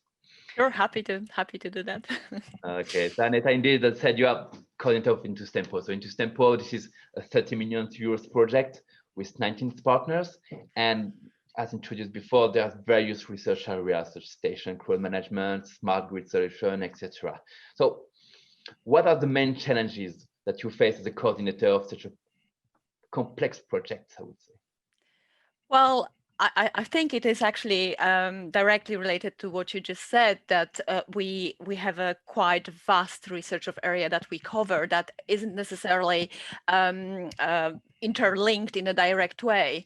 So in that respect, Into Stempo project seems to be more like a program rather than the project alone. And so what comes with that, the difficulty of that is that how to link it, how to make it close, how to make the collaboration actually relevant to the whole project rather than just individual cells of, sort of mini projects as we call them. So we can actually ensure that we don't lose track on the overreaching goals of the project. So instead of just focusing on the sort of energy part of it, or the power part of it, or the station part of it, we still want to be seen as a project and collaborate across projects. So the challenge here is to make it relevant to all parts and all partners involved in the project. But we are lucky. We have extremely dedicated partners within the consortium, and they are making that challenge a lot easier for me. Yeah, thank you, Anita. And indeed, we talk a bit about the challenge here, but I imagine that there are also some advantages of exerting this position. So from a personal point of view, why have you decided to participate in a European research collaboration program, and for which benefits? Well, personally, I just think this is the enormous honor and opportunity for me to actually be involved in that pan-European collaboration. I am a true believer in all the goals that European Commission presents. You know, we by collaborating across different countries, we ensuring the knowledge exchange. We are ensuring that we are actually understanding the needs of other states than just, you know, the ones that we come from, and I believe there is a power in that. You know, the more people are collaborating, the more we go beyond our nation states, the more we actually are open. This is just a pure benefit for me, that we are stronger together. And I know it's a cliche thing to say, but I personally believe in that very much. And as you said, I've been doing this for almost 15 years now, and with every project I learn a lot. So every project is a challenge, but every project teaches me a lot. And yeah, I think it's a beautiful thing that we have this process enabled, that we can collaborate together, that we can come together, we can make Europe a better place effectively, because that's what research is. And yes, I truly believe that is true, and this is why I love what I do. Thanks, Anita. And with all the experience that you gather for the past years, what would be the one piece of advice that you give to someone new taking the role of a 2020 collaboration project coordinator? Well, again, at the risk of sounding and repeating cliches, just be flexible. I mean, this is be open and flexible. I know that project management is a lot of, a lot of that part is to do with planning and sticking to those plans. But in fact, when you collaborate in big consortia or even smaller ones, you have to allow yourself and the project partners a little bit of a agility, a little bit of a flexible approach to things. Otherwise, it would be difficult to just manage the risk. So be flexible.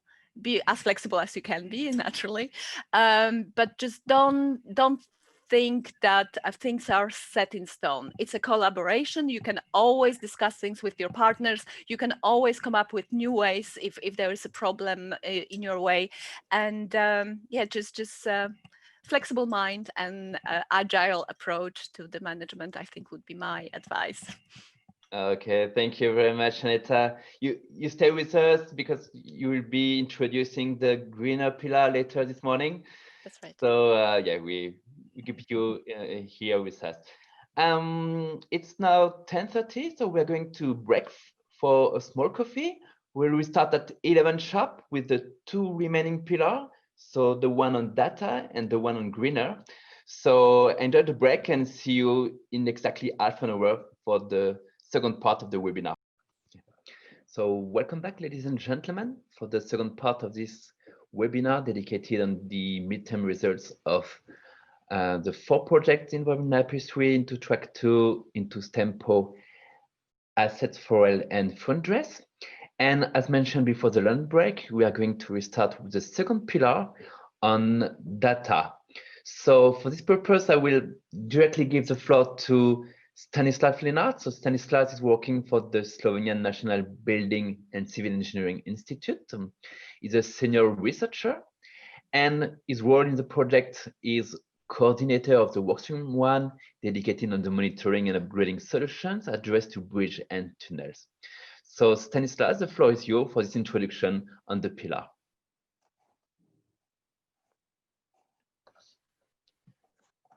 Thank you. Thank you, Sebastian. So can you see my screen? We do it perfectly, Stanislav. Go ahead, no problem. Okay. Thank you for nice introduction. I'm honored to moderate this short section on data management. So the section is prepared by basically by contributions from 3 European projects: Asset4Rail, into Stempo, and into Track2. And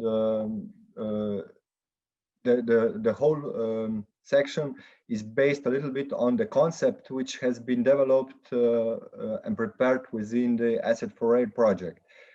This concept is actually trying to capture the monitoring data, the way how they are handled, and further actions taken on those data. So to capture all these things into one single circle, which can be represented also in digital twin.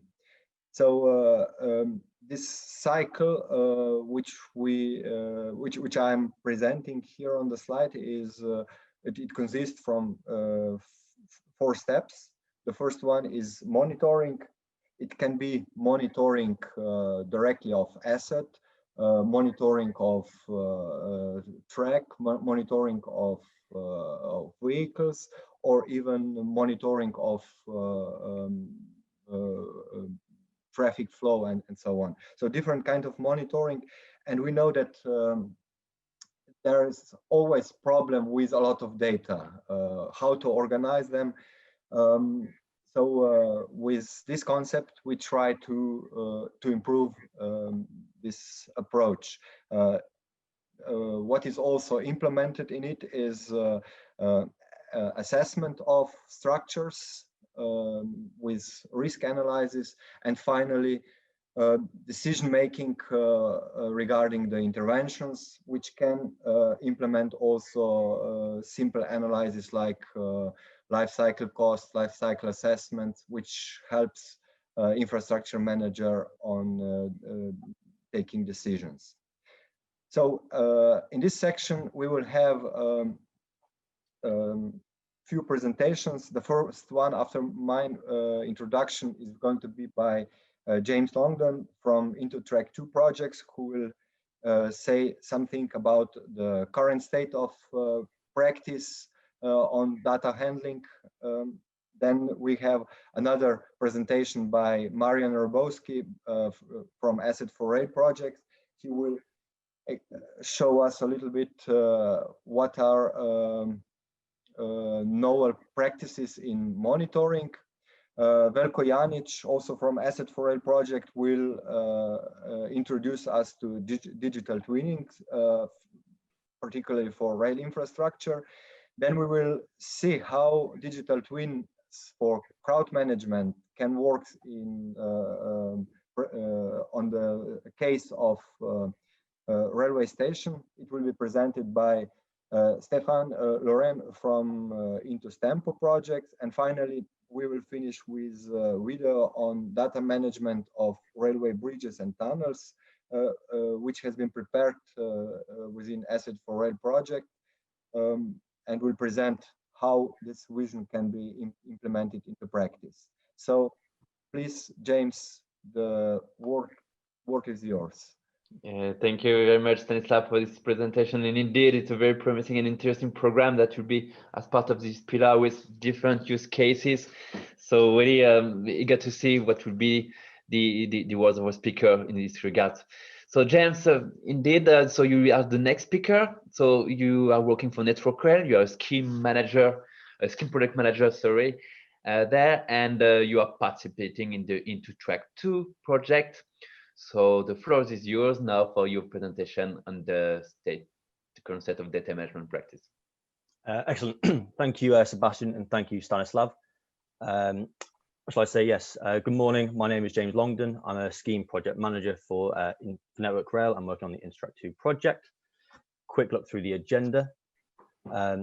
So looking at what is data and data management, issues that cause data management, the process for data management, what are the negative impacts, the positive impacts, and who finally benefits from this. So what is data and data management? Data is information. It's mainly facts and figures that are collected to be examined and used to help decision making.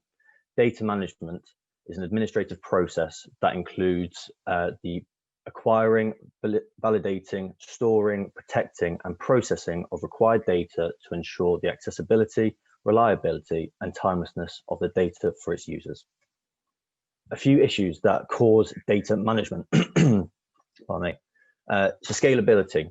A program as ambitious and complex as the Shift2Rail program will have a lot of data that will need to obviously be created and managed correctly. So we have to make sure that our systems and processes are robust enough to do this. Sensitivity of the data, whether it's publicly accessible or confidential. Data outside of Shift2Rail, we have to make sure that we're collaborating with the wider rail industry if need be. Sharing of data, mainly focusing on how the data is shared. So looking at whether this could be through emails or whether it could be sent through memory sticks or having to come up with a new, more innovative way of sharing the data. There are potential legal implications such as GDPR laws and IPR clauses. Other issues such as language barriers, making sure that it's compatible for all partners to read, and also any upcoming projects. So obviously with the continuation of projects within the Shift2Rail program, making sure that the data is managed from one project to the next. So use a case example. So I'll look at Instruct2 Work Package 3 Big Data Analytics. Now this is focusing on rail track geometry. So looking at existing data sets of track geometry and to predict its health and degradation rate. This project, which will commence shortly, may have issues that come up such as a large quantity of data. How are we managing this? The formatting of this large quantity of data. How are we sharing it? The upcoming projects, or will this continue into further future projects, and any potential legal implications that we might likely find. So processes for data management, it's a live process, I believe. As the program progresses, Shift2Rail program progresses, greater attention to data management will be needed. There are a couple of key streams. We have scheduled repeated meetings that can focus towards deliverables, such as the data management plans, and also ad hoc collaboration between partners. Now this could focus on emails, phone calls, Zoom meetings, or even workshops. The negative impacts of poor data management. So poorly organized project reporting, and this can also result in large stores of inaccurate data. If we're unsure on what data we need, then it will just be using up memory and not beneficial to any of the data users. Not all data is accessible. I believe there's already been mentioned throughout the Innovation Day yesterday that there is often reluctance to collaborate from wider parts of the rail industry. We need to make sure that we're collaborating as much as we can and managing this data accordingly. And finally, potential legal implications, making sure that we're aware of what IPR clauses there are and GDPR laws that we could possibly looking to break, making sure we don't do that and making sure we manage the data effectively. Positive impacts of data management. So we need to make sure on the flip side of negative, we'll have the positive, and that'll mean that the data reporting is organized and clear, making sure that the data is correct, making sure that it's specific to the data user and it's to a good quality, making sure this data is then in the right format so it can be easily used and easily read. Could be a convenient way of sharing data. If we have a single source for all of our data, making sure that's easily accessible to partners with the right level of access. And that can then be shown as a good level of collaboration between the partners. And as Aneta says, we are stronger when we are together. This can then result in performance and reliability improvement if we're managing our data correctly. So relating it back to the start, data can be helped to use inform better decision making. If we're managing our data correctly, we can potentially see, we'll probably see improvements in performance and reliability. Finally, who will benefit from a data management process? Are the infrastructure managers and maintainers. So if we're managing our data correctly on our assets, then we'll see an improvement in performance. This could be, for example, for track. Partners and the joint undertaking.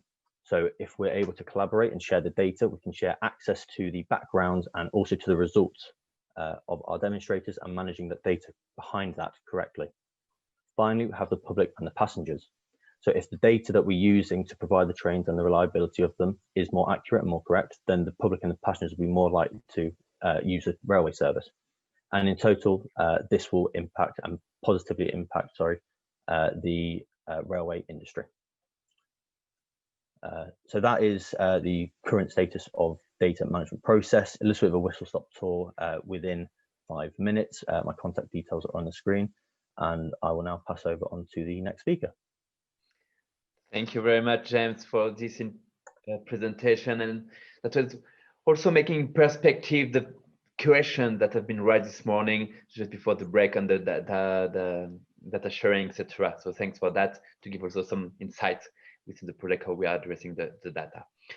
I propose then to move to the next presentation from Marian Ralbowski. So Marian is working for the AIT, so the Austrian Institute of Technology in Austria. Then is a scientific then, and it will present a presentation on the cutting edge on board and wayside asset specific measuring and monitoring device. So please, Marian, the floor is yours. Well, thank you. Good morning to everybody. It is my pleasure to today to introduce to you the monitoring techniques that we are developing for railway infrastructure and rolling stock within the Assets for Rail project. The monitoring comprises a relatively large part of the Assets for Rail project, as you can see here on this picture. And we are developing technologies that are on the one hand side for monitoring of trains and tracks. So we have here the train wayside monitoring, the track geometry monitoring, and remote data collection from safety systems.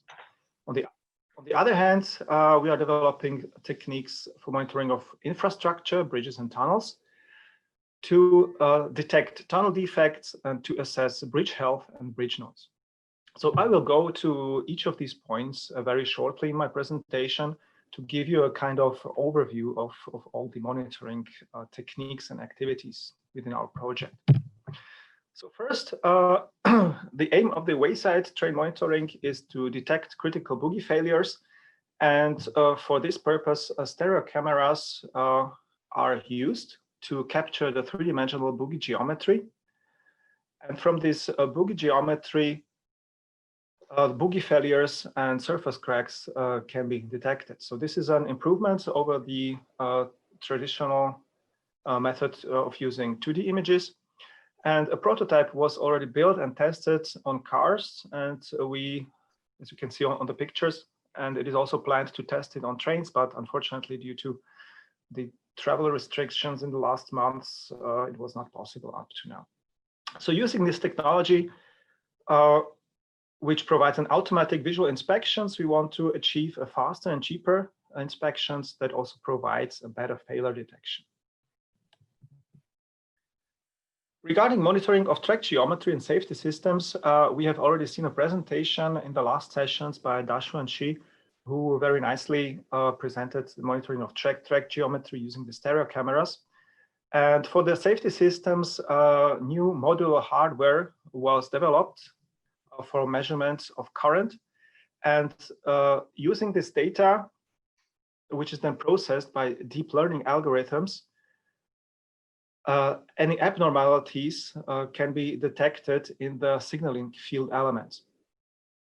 So besides the benefit of low-cost and robust track geometry monitoring and more reliable track condition, we want to achieve also more reliable device conditions by these current measurements in signaling field elements. Regarding monitoring of tunnels, there is a topic of subsurface defect tunnel detection. So in here, a combination of different sensors is implemented. First, we have a LiDAR sensor, as you can see here on the right top. And this provides a three-dimensional point clouds, like on this picture. And from these, a BIM model can be constructed. Next, there is a ground penetrating radar arranged in a vertical position, which scans the tunnel lining. One result can be seen here, where the moisture content in different depths of the tunnel linings is depicted. Also, as displayed in the picture below, the lining thickness can be identified from these measurements. At last, also a thermal camera is used to detect the moisture at the surface. So using this combination of these devices, we want to achieve an objective tunnel inspection that is able to detect the defects early and use this information for improved tunnel maintenance. We have already seen in the last session a very nice video regarding autonomous drone inspections of railway tunnels. So I will here just summarize the benefits of this technique. This technique aims to achieve quicker inspections with less lane closing times and provide repeatable inspection procedures, which would ultimately lead to cost reduction. For the topic of bridge health monitoring, here we measure the response of the bridge to determine its condition. We use here different techniques, for example, laser scanning to determine changes in bridges geometry, but also traditional sensors like strain and vibration sensors that are placed on critical points of the structure and measure, for example, the strains at these points. Here we can often realize that the actual stresses at these locations are lower than what was expected by this computational model. So there are techniques to update this model and make a more accurate reassessment of the bridge. So the benefit of using these technologies is to achieve more objective bridge health assessment. And as I said, since the real stresses in the bridge are often lower than expected, this results in an increase of expected fatigue lifetime of these details by up to 30%. We were looking also into axle load histories, and this is a very important parameter when determining the expected lifetime of different fatigue critical details in the bridge. So here we have developed techniques to determine section-specific axle load histories from wayside monitoring data, bridge weight motion, or even traffic management data.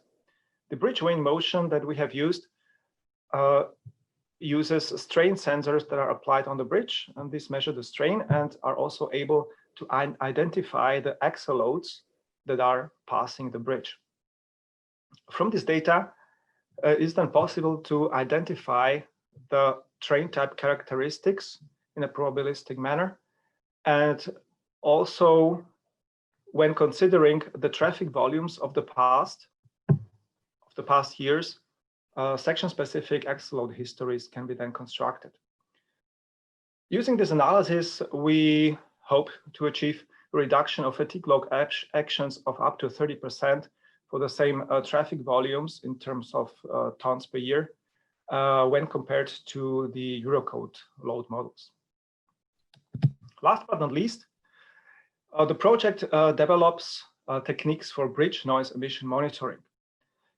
In here, we focus on contactless techniques, and we implement microphone measurements and laser Doppler vibrometers to measure the noise and vibration of the bridge.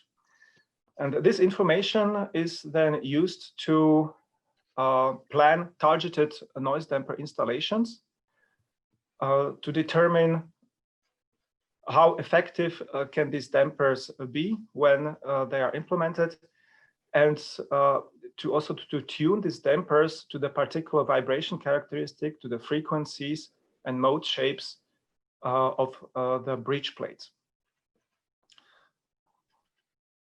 So in the end, this we want to achieve simply quieter surroundings near bridges, particularly in urban areas. Okay, thank you very much for your attention, and also thanks to all the partners in Assets4Rail who are doing this work. Thank you very much, Marianne, for this very good overview about the techniques that are investigated in Assets4Rail for the monitoring of assets. I think that's very useful to have a big overview and a good pictures of the activity you are handling in the project. It's also giving me a good opportunity to mention the one of the projects of the IP3 program, so Into Smart 2, with who you are, I would say, collaborating in this work stream for the assets management. And to explain that Into Smart 2 is not at this webinar simply because they are not yet at this stage of the midterm conference, but obviously during the next year there will be some reporting in this regard, and I truly believe that you will be also as part of this dissemination event, as you have a strong complementary linked with Into Smart. So thank you again, Marianne, and I propose to move forward with Veljko Janic. So Veljko, you are also working in the Assets4Rail project. So you are CEO and co-founder of Bexel Consulting, and you have a role of work package lead in this project for the BIM implementation. So you will present today a use case on the digital twinning of rail infrastructure. And so the floor is yours, Veljko. So welcome. Thank you very much, Sebastian. It's a real pleasure being with all of you today. And I'm going to now share my screen. Hope you can see it. Perfect. So in my presentation today, I'm also a steering committee member of Building Smart International Construction Room and Standards Committee, and we are in charge of development of ISO standards for digital twinning of rail infrastructure. So I'm going to, in a couple of minutes, give you a short overview what we are doing, what we already achieved, and what are our plans for the future. So essentially, what is very important is that BIM is essentially an ecosystem. We have a lot of ISO standards. Three crucial ones are which are foundation for everything, are IFC, IDM, and IFD standard. And essentially, we are integrating geometry and the data in what we call the single source of truth. What is also very important, since infrastructure is heavily related with the GIS, also we as a Building Smart International almost 2 years ago signed an agreement with OGC organization in charge of development of GIS standard, among them some land infra GML and city GML standards, and we agreed to fully coordinate our activities in a global integrated open data environment. About our goals, digital twin lifecycle management is one of the key goals. So we are not just focusing on design stage, but much more on construction. And of course, the crucial part is maintenance and operation stage. And here are the goals and stakeholders we believe will utilize the benefits of IFC rail room within Building Smart International. What is our agenda? So we already developed and published in this year IFC 4.3 standard, where we included IFC bridge, rail, road, ports, and waterways, and added also plan to add a tunnel. The officially final standard will be published in the next year, and a lot of development companies already started working on it. So within IFC Rail, we have finished phase 1 by March of this year, and here you can see maturity, how we start with what we call the little BIM and move to the big open BIM data integrated solution, where all rail domains and BIM dimensions will be integrated. So the phase 2 started from April this year. What is our domain specific requirements? So it's not just tracks. We also have fully integrated energy, telecom, and signaling systems. And as one information which might be interesting is that so far we have 2,534 properties defined for various types of the elements. So we really try to standardize everything on the global level and have a data-driven project management and data management system.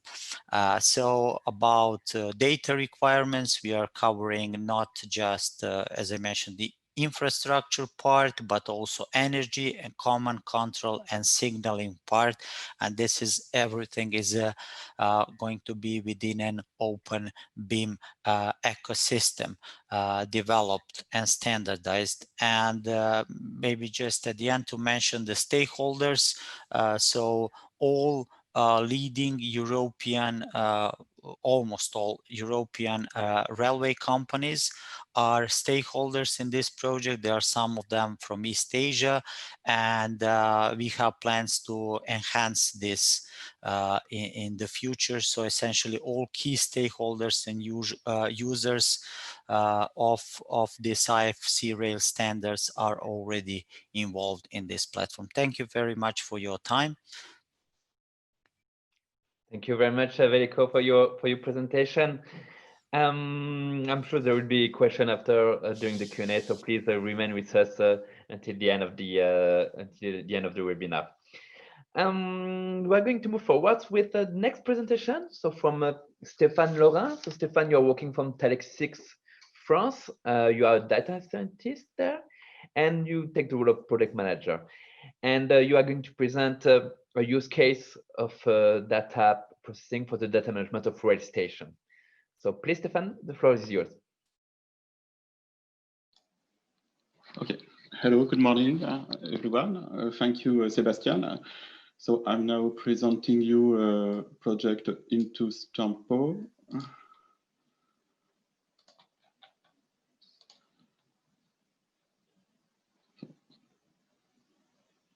So do you see my screen? We see your screen, but not in full mode. Oops. And now? It's perfect now. Thank you. Okay. Okay. Oops. Okay. Sorry. So good morning, everyone. So my name is Stéphane Laurin. I'm working in Thales, and I'm working in Stampo project on future stations, and we work on digital twins and data analysis for crowd management in high capacity stations. Works are done with Hitachi Rail, PKP, ICA, and Network Rail. So the goal is to improve the customer experience and security in large and high capacity stations based on 3 tools: an accurate 3D simulation system to represent travelers and crowd activities in a station, video analytics to manage real-time data and to estimate the density of people on platforms and in stations, passenger and crowd behaviors to enrich a simulation with people motivations.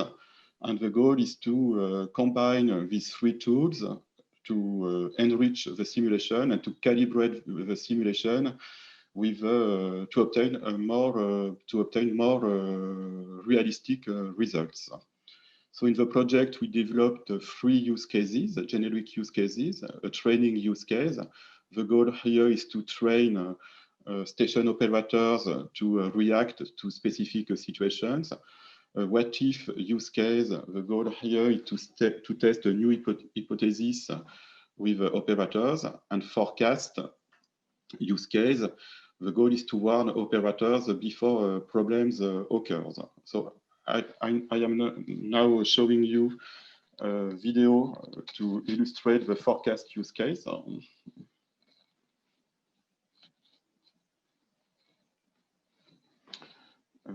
So do you see the video or we still do see your PowerPoint, but not the video, Stéphane. Okay, sorry.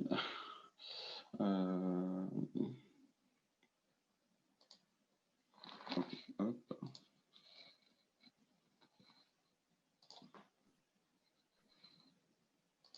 So now you should see the video, a blank screen. Okay.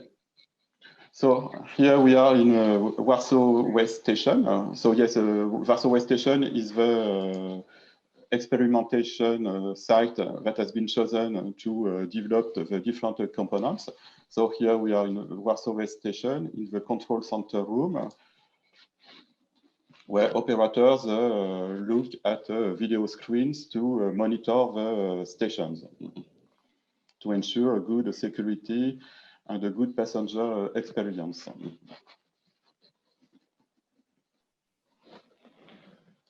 Into Stampo, what we want to do is to offer new functionalities to these operators. For example, we want to display some functionalities that will display the number of people on each platform. The goal is to improve the situation awareness. How we will do that? So we want to improve this situation awareness with a simulation synchronized with reality. So first, I am presenting you the simulation. So in Thales, we developed a simulation tool that is based on virtual agents, and each agent has his own brain goals and motivations, and each agent interacts with this with his environment. For example, here he is looking at the information screen. Here he wants to get some food or beverage. And we simulate the whole journeys of all passengers in the train station. So here we illustrate the first component. Now I am illustrating the other component, that is the video analytics. And the goal is to synchronize the simulation of the real world. So how to do that? So we work with video content analysis tools to estimate, based on a video recording, to estimate the local density inside each screen, and with these results, we use the video analytics results, to as an input point of a simulation. But the problem with VCA is that we have only snapshots of densities. We don't know where people come from, where people go. And so we want to enrich this simulation with different video content analysis with artificial intelligence and machine learning tool to parameterize passenger flows to better monitor their real behavior. They want to go on this platform and this one. So to sum up, so we start with a video. We analyze the video to have some densities estimated, and we enrich the simulation with the results. And now we have the simulation with a good approximation of the reality. So how we can use these results now? So we can use as to display some alerts. For example, we have computed the different statistics on each platform, and we can see that on platform 2, there are a lot of people. So this is a mix of VCA and simulation. But here it is a simple illustration. We can go further. And now we will present the forecasting use case. So the simulation works to run in real time, but it can also run in a much faster time. And so we can accelerate the simulation and to have some results for the next 10 minutes. And so this way, we have a simulation of a realistic, probable future. For example, on this platform, we have counted that there will be a lot of people that will go out of the train, that want to go to this train, and people also that wait for the next train.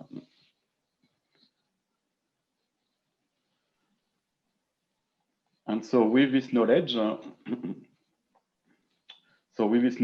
we can anticipate the problem, and the operator may decide to reroute the next train to another platform.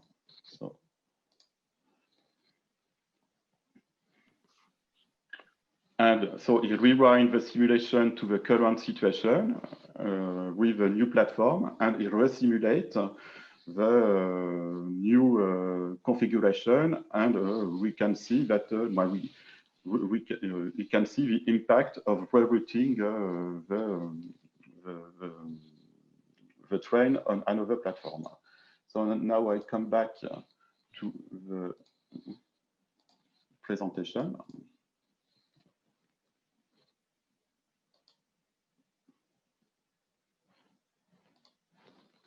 Okay, so do you see the screen? Go ahead, yeah. Okay, so it is just a summary of different components I presented before. So the simulation here, you can see a richer rendering, because for the training use case, we want to that the trainees, sorry, are in a much realistic environment, and so we propose for this training use case a richer rendering. For the video analytics, so to respect GDPR rules, so we write a data protection impact assessment to be compliant with GDPR, and to estimate how we can use video data to estimate people density. We have collected a lot of data from cameras, and we estimate two kinds of information. Density estimation, so that is based on the percentage of the people inside the field of the camera. So, for example, here it is a low density, and a very large density. And we also use richer algorithms with machine learning and deep learning to count the number of people in the area. For example, in this screen, the system counts 38 people. And the last component we developed is the behavior, the goal is to model the behavior of passengers. So we model the behaviors at two levels, macro behaviors. Here we study behaviors on a macro scale, and it is based on predictable factors like which are the peak hours, the timetable data to know at which time the train come in the station and leave the station. But we have also unpredictable factors like unfavorable weather conditions, incidents in the station, train delays, traffic disturbances. And on a micro behavior, here now we are at the level of each individual, and we want to model their own motivations. For example, which train they want to take, have they already have a ticket, or do they buy a ticket, etc., etc. And so these behaviors have not yet been integrated in the results, but the goal is to enrich the simulations with these macro and micro behaviors. And so the goal is to calibrate the simulation with all the developed components to get more realistic results.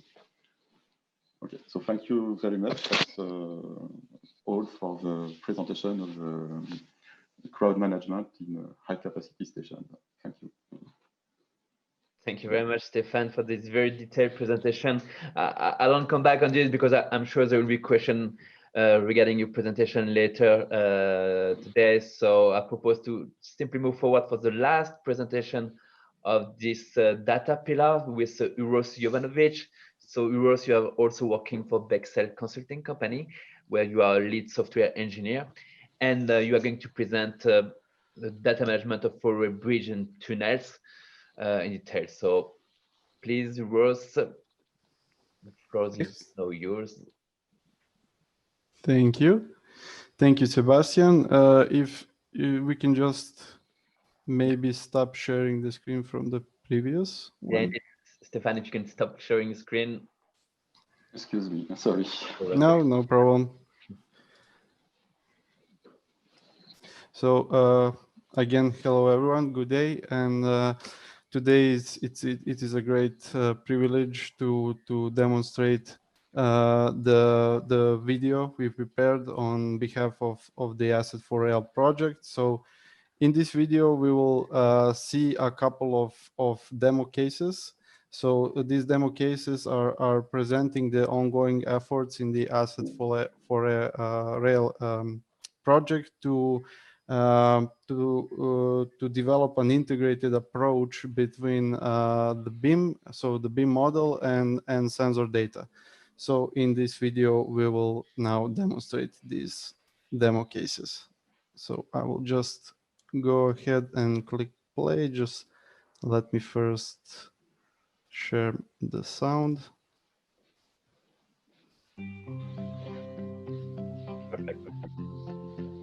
The Assets4Rail project aims to develop a tool for effective handling of the monitoring data of assets, particularly bridges and tunnels. 2 demo cases are presented in this video. The first one presents the integration of the bridge monitoring data into the bridge information model. Structural response measurements of a steel railway bridge on the Austrian railways were performed by utilizing sensors such as accelerometers and strain gauges.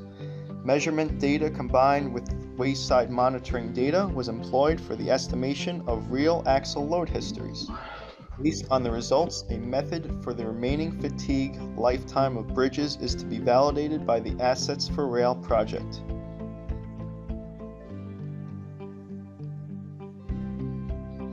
This model presents a digital twin of the before mentioned bridge. It was imported into Bexel Manager BIM platform, the extendable software solution intended to demonstrate the integrated approach of connecting sensor data with the BIM model. To start, we open the sensor data integration add-in and load the processed sensor readings into the application. Although processed, this data set can still be fairly large, so an additional filtering mechanism is implemented. In order to minimize the amount of data that gets loaded into the BIM model, we filter the data for a specific time range, which is of interest for the asset manager. Once loaded, we can now further analyze and visualize the data inside the BIM environment. As mentioned, strain gauges, among other sensors, were used for strain measurements on this specific bridge. By selecting the sensor value, we are automatically positioned to the corresponding BIM element representing that particular sensor. The load values for a particular sensor are represented as properties of the sensor element in the BIM model. Using the bidirectional connection between the BIM platform and sensor data integration add-in, we can filter sensor values based on selected elements in the BIM model. Finally, the entire BIM model enriched with sensor data can be exported in an open, vendor-neutral format such as the IFC to allow other supported applications to utilize the integrated information. The second demo case presents the use of performance indicators on a sample tunnel BIM model. This model is not based on any real-life tunnel, but is made only for the software validation and demonstration purposes. As in the previous case, we start by opening the sensor data integration add-in and loading the process sensor readings. Additionally, performance indicator list is also present for the selected time period. We choose the performance indicator of interest, in this case deformations. By clicking on the Evaluate button, we initiate analysis of the BIM elements in the model based on the predefined methodology and threshold values for the selected performance indicator. Once a problematic section is detected, we can quickly navigate to the exact location in the 3D environment for a detailed inspection. Using the color-coded view, we can easily detect which tunnel segments are above the defined threshold for the pre-selected performance indicator. By selecting the element, we can read the exact value of the performance indicator, giving us more information about the problem. Finally, Using the concept of linked documents, we can attach additional sensor information to BIM elements in the form of various file types to provide even more insight into the issue. We can open files indicating surface cracks, displacements, or thermal images. Once the issue is analyzed and confirmed, it can easily be shared with other participants and BIM applications through cloud-based platforms using Open BIM Collaboration Format, BCF. Such an approach, developed with the Assets for Rail project, will enable railway infrastructure managers to have a better control over the state of the assets, visualization of damaged locations, and further interactions needed for proper maintenance activities.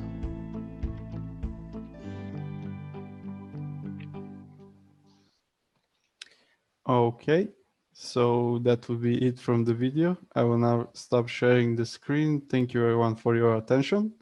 And I will be here for eventual questions or comments. I will give back now the control to the organizer. Thank you, Rose, very much for this very interesting video and presentation. And I propose actually to start the Q&A with a question in the field of research you're investigating.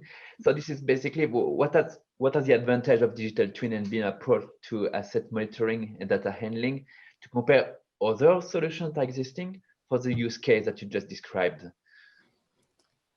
Yes, okay. Stanislav, would you maybe care to get on that one?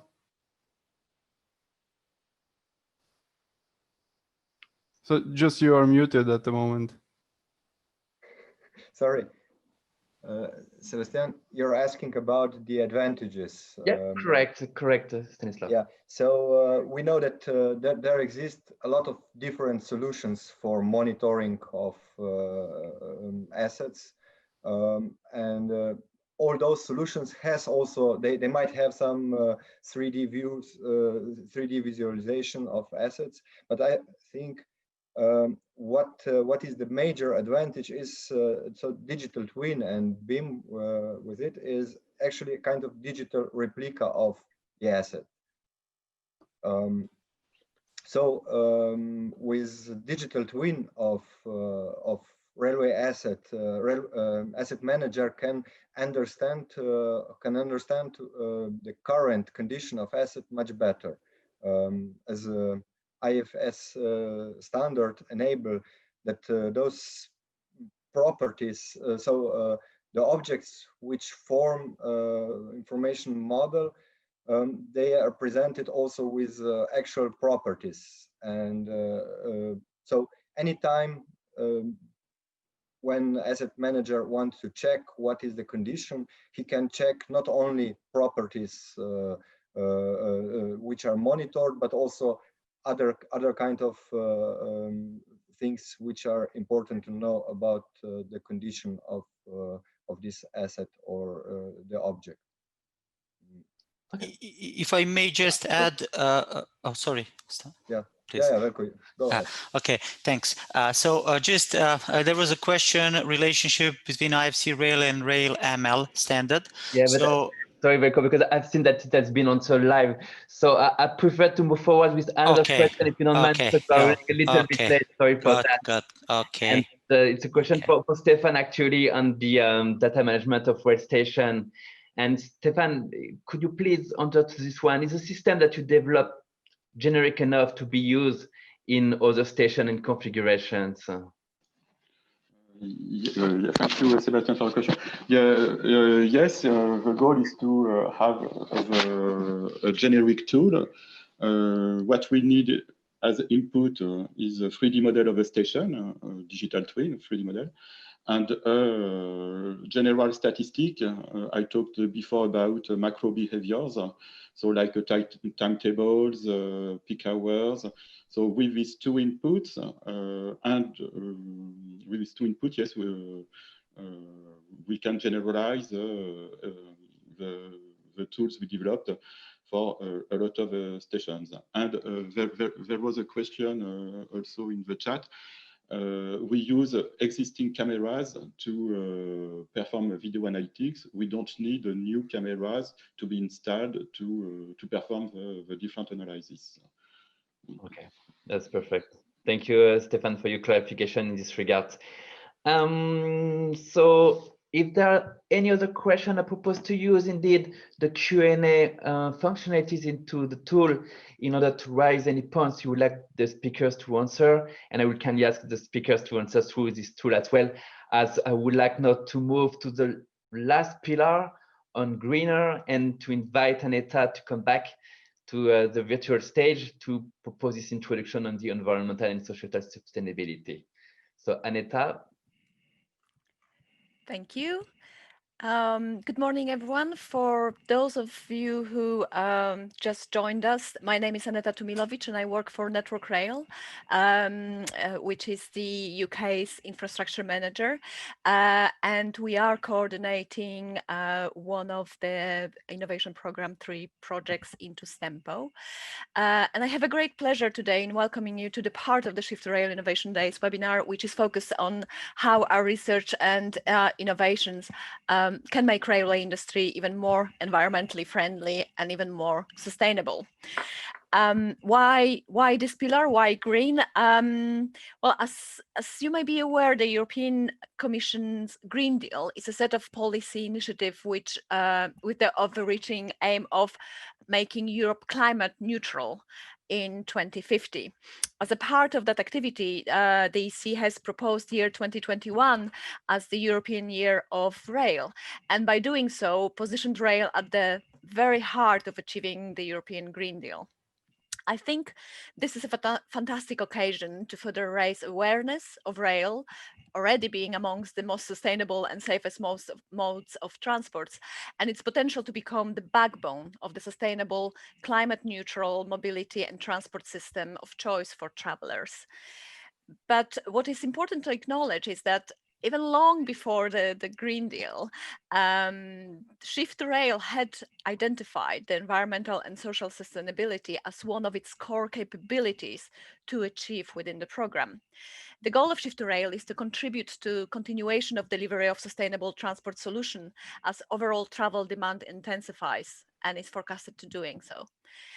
As you will see in the following presentations, Shift2Rail projects are trying to ensure with different focus areas that railways will be able to operate with minimal environmental impact and with low carbon footprint, and as such positively contribute to Commission's vision of the green future of our continent. The spread of different areas that contribute to the objectives is quite vast within the Shift2Rail, and today you will only see a very small sample of few projects and few areas that we work on with the impact on the environmental and sustainable part. These will be, so these areas will be, for example, how we can use smart metering technology for achieving more efficient energy management. You will see how using medium voltage DC electrification system can be used as an energy hub. You will hear a presentation about how optimizing small station design can lower the environmental impact. And also you will hear how reducing the environmental impact and the life cycle costs of bridges can be done by using better models for analysis and by using dampers on existing bridges.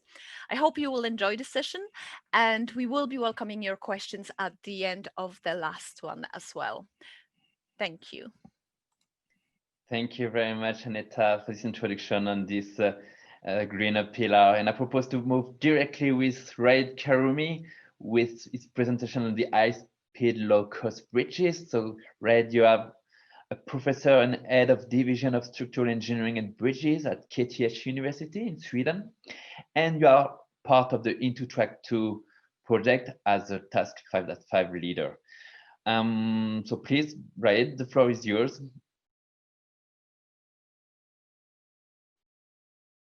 Raid. So we do not hear you, neither see you.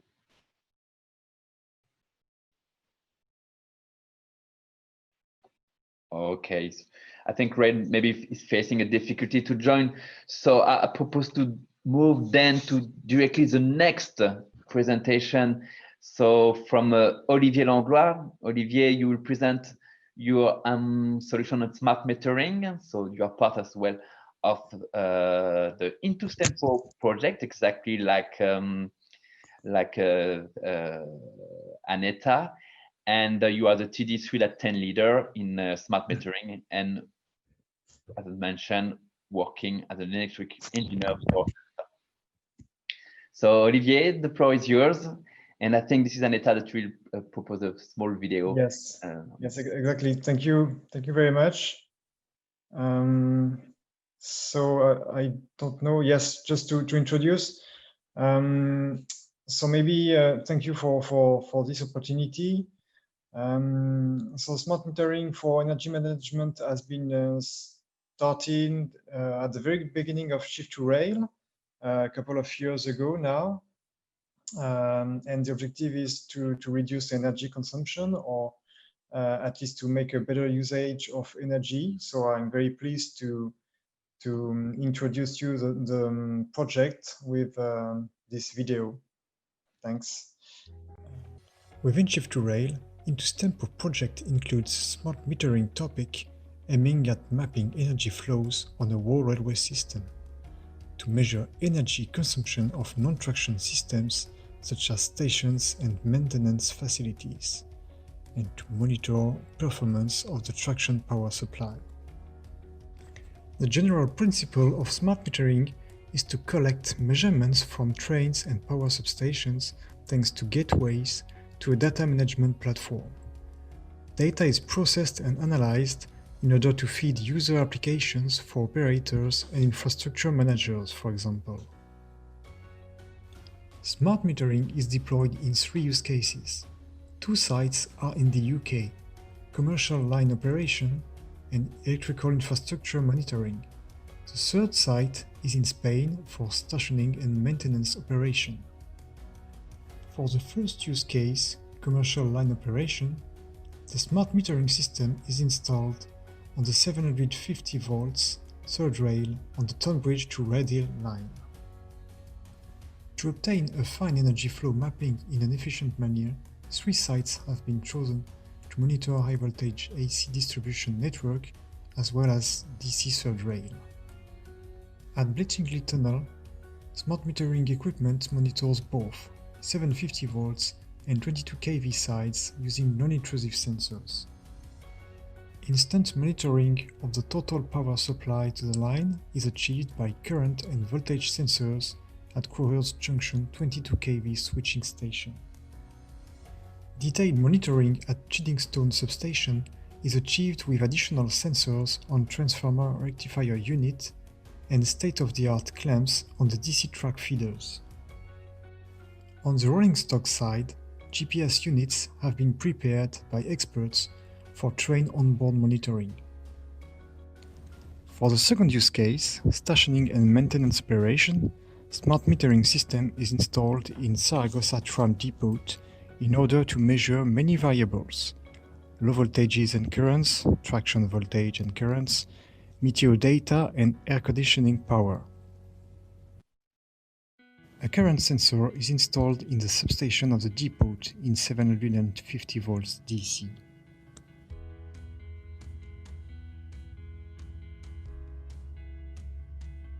The measurement cabinet is located in the sidings to measure meteor variables. A current sensor is installed in the post of the sidings to measure the consumption of one track. Sensors have been placed in strategic locations to allow for better management of energy. The third use case, electrical infrastructure monitoring, is being implemented on a part of Network Rail's West Coast Main Line in power substations in the London area.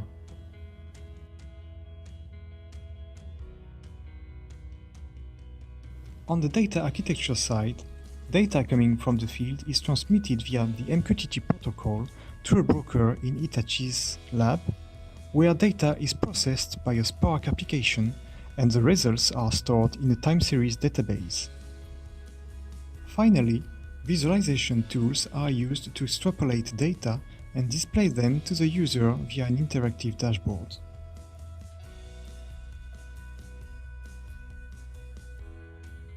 On the Tonbridge to Reading line, real-time and simultaneous access to all readings allows tracing the energy flows in the system. Interactions between trains and infrastructure can be observed in details.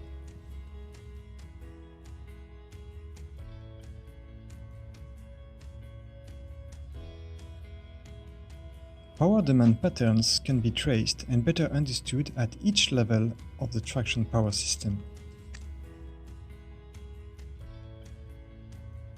In Zaragoza Depot, a tool allows for visualization of the GPS location on the map. Then energy distribution of the system can be analyzed for a specific date, for example.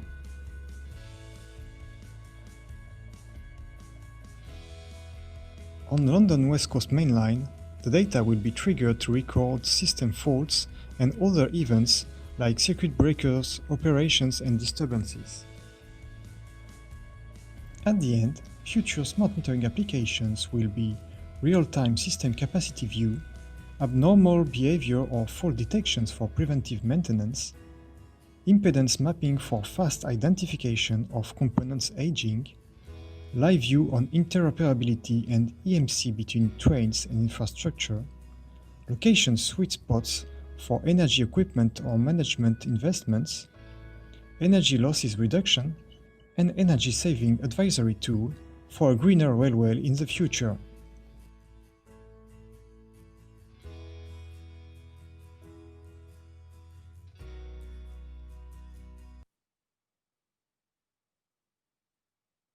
Okay, so I hope you enjoyed the presentation through this video. So what just I can add is, for the moment, we've installed everything on site, or almost everything, and we're gathering measurement in a database. And in the next part of the project, we will more focus on the applications to take the benefits of smart metering. Thank you. very much. I will be available for questions at the end. Thank you very much, Olivier, for this nice video presenting the 3 use cases that are indeed implemented into Stempo, and also sharing with us this information about the next steps that will come in the coming year. We're going to have another try with Raid. So I don't know if Raid, you are now able to connect and to present. Yes. Yes, perfect. Right now we have in position to see you and to hear you, so that's great. And so, as I mentioned previously, Raid will now present the contribution of Into-Track 2 in regards of high-speed, low-cost bridges. Thank you. I will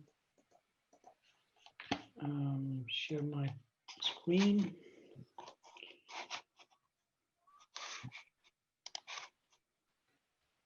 So just by the time that you are setting your screen, I remind everybody this function in the tool, you have this Q&A functionalities that you can take in order to raise question to our speakers, and then we'll address the question at the end of this pillar. Okay, Raid, the floor is yours.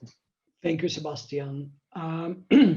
So the work that I will present here is performed in Into-Track 2 project, work package 5, high-speed low-cost bridges, and mainly by the University of Porto, as well as KTH Rollins of Technology in Stockholm, Sweden. And this is the outline of my presentation. I will start with the background and motivation for the work, then the research needs, followed by describing shortly the work done in Into-Track 2, and finally some expected impact of this work. So our bridges, as a background, as you know, our bridges have a very old, we have a very old bridge stock. Many bridges in Europe are more than 100 years old. At the same time, we have a demand of increasing train speeds on our network, and also the models of trains, the load models of trains that we use are outdated. Many of them are more than 20 years old and do not really include all the existing trains on our network today. Also, the code requirements are very conservative, as we all know, and especially related to the dynamic assessment of structures such as bridges. And these, of course, as they are considered conservative, they will lead to expensive new bridges, and that many existing bridges need to be replaced. And we know that many old bridges need to be reconstructed, not because they are in bad condition, but mainly because they will not fulfill the requirements in the current design codes. Also, we need to do something about the existing bridges, but obviously this is not economically to replace all bridges on a massive scale. So we need to somehow strengthen or find some vibration mitigation measures for existing bridges.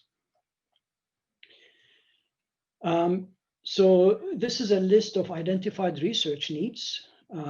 So we need reliable methods and models for bridge dynamic performance, especially related to bridge damping and how to model the bridge interaction with the surrounding embankments. Also, we need new load models of trains, which include today's and future possible trains in Europe. We need better chord requirements that are reliable but less conservative, especially related to bridge deck vibration criterion for ballasted as well as for unballasted tracks. Finally, we need to develop methods for retrofitting of bridges, and these methods should be low cost. They should be low cost methods and also will not introduce any disturbance to traffic. So to address these needs, we have in IntoTrack 2 performed field tests to develop guidelines for modeling and analysis. The focus has been on how to model bridge interaction with the surrounding embankment and also the damping values that should be used in these simulations.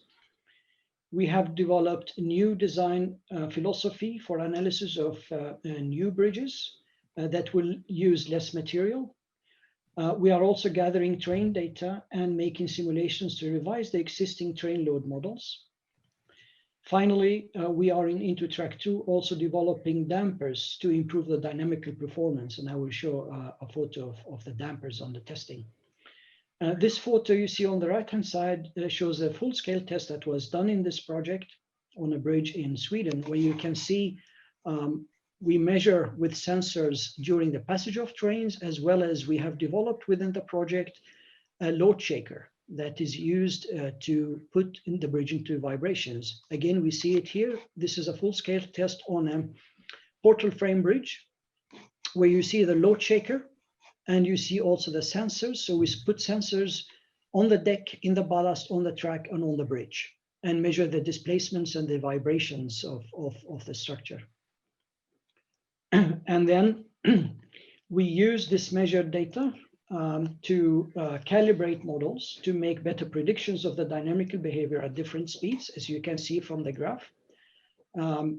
So the calibrated models, as you see here, the red solid line is the speed vibration level diagram, which shows the for the calibrated bridge, and the blue is for the initial uncalibrated. And we can see as by doing the testing and doing these advanced modeling, we will be able to save this bridge and without any strengthening measures.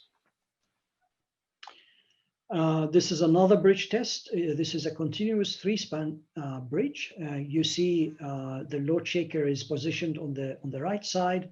You see also the dense instrumentation of the deck and the track. Finally, these photos show the these photos show the installation of the dampers that were developed in the project on a bridge in Sweden, and they were tested actually just a few weeks ago. You see again the load shaker here, and you see the dampers at the end of the bridge at the support. What we also do is that we use drones in the project to develop 3D photogrammetric models of bridges. And we use these images also to measure the exact mass of the ballast on the bridges and use this as an input to our dynamic models for simulations. We also use these drone images for inspections and as well as for condition assessment of different components in the bridge, for example, the bearings and other components on the bridge. Finally, the expected impact of the project. So the contribution from this research will be to reduce the environmental impact and the life cycle cost of the bridges. For the new bridges, the project will provide better and more reliable models for dynamical analysis, and together with the improved design philosophy, the work will lead to more optimized structures that will use less construction material and contribute to less construction waste and less emissions of carbon dioxide. So we believe that the project will give about 20–30% reduction of the consumption of new materials, construction materials. Also, by promoting the use of dampers, as we have seen from the dampers we have developed in the project, we will extend the service life of existing bridges and postpone the reconstruction of the old bridges in our European network. We believe that the project will extend the service life of bridges by the old bridges by 40–50 years. So thank you for your attention, and any questions are welcome. Thank you. I'm very sorry about the transition, automatic transition. Still, I don't. No problem, right? No problem. It was very clear, the message, and it's very good to see that indeed you are starting to validate the solution with on-site tests. So that's good and very promising that we at the end of the program have very results and ready for market uptake. So it's perfect. And we see perfectly also with the expecting impact that you mentioned and that you quantified, sorry, that is perfectly fitting in this pillar of greener with a major improvement in terms of material consumption in order to build the bridge. So that's very, very promising. So thank you, Ryder. We're running a little bit late, so I propose to move directly to the presentation of Philippe Ladoux from University of Toulouse. So Philippe, you are the project coordinator of the Fundress project, so digital report supply topic, and you'll provide a good overview about the activity you are performing in this project. So Philippe, the floor is yours. Okay. Welcome to this webinar. Okay, thank you. So now, do you see my? We see your screen, but not yet in a full. Full screen.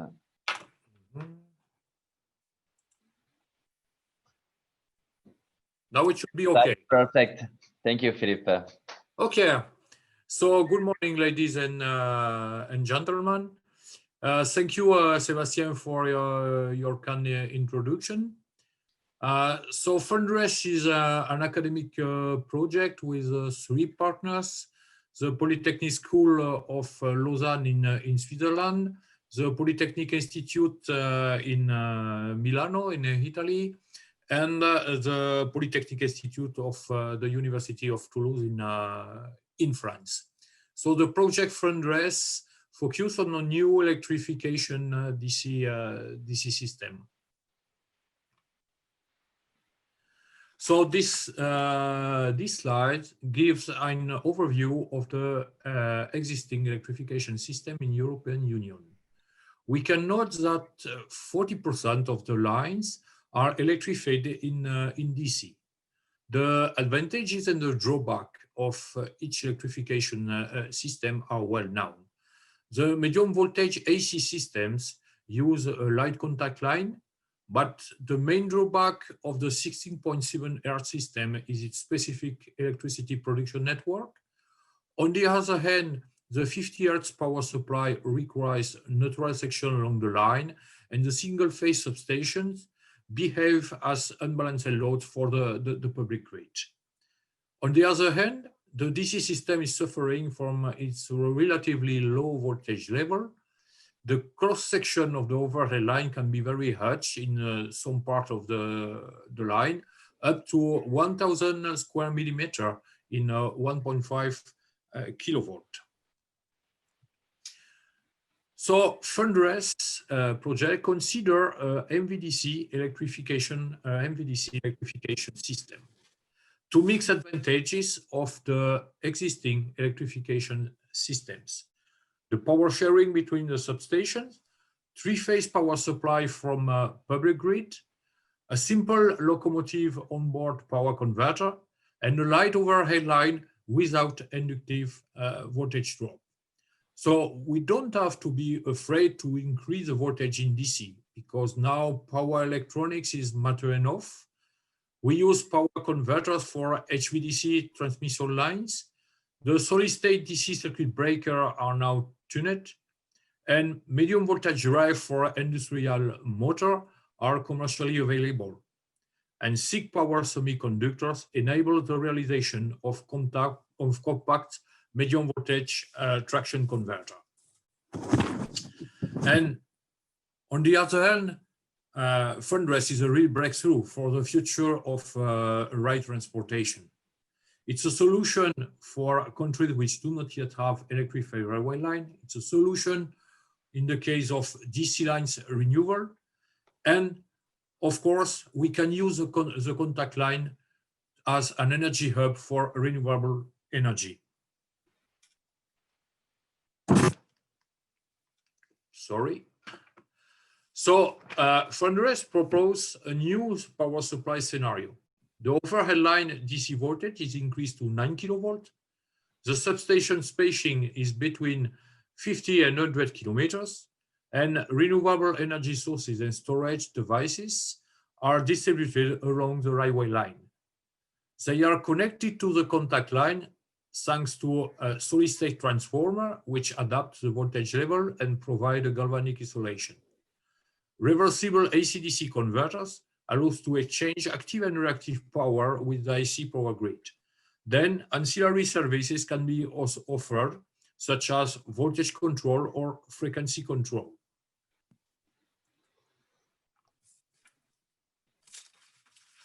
The project Fundraise presents an avant-garde scenario for the future of railways.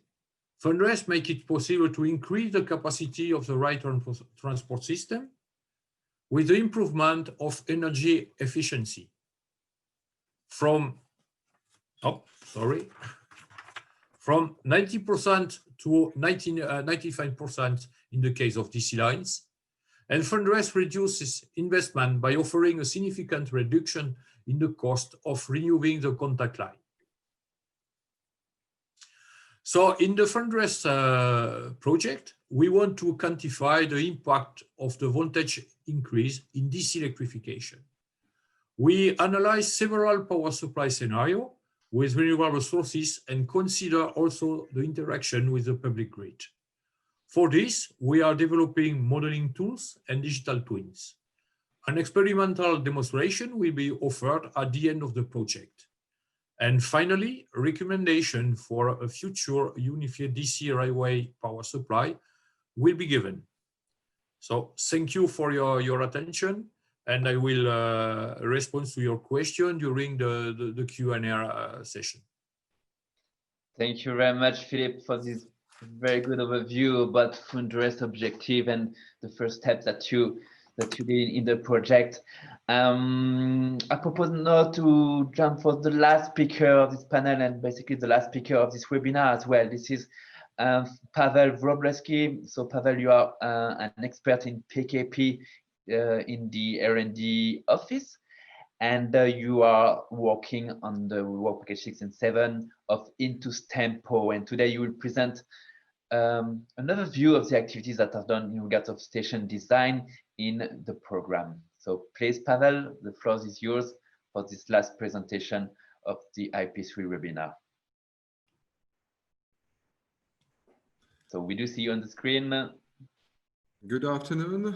My name is Paweł Wróblewski, Polish State Railways office in Gdańsk, Research and Development Office.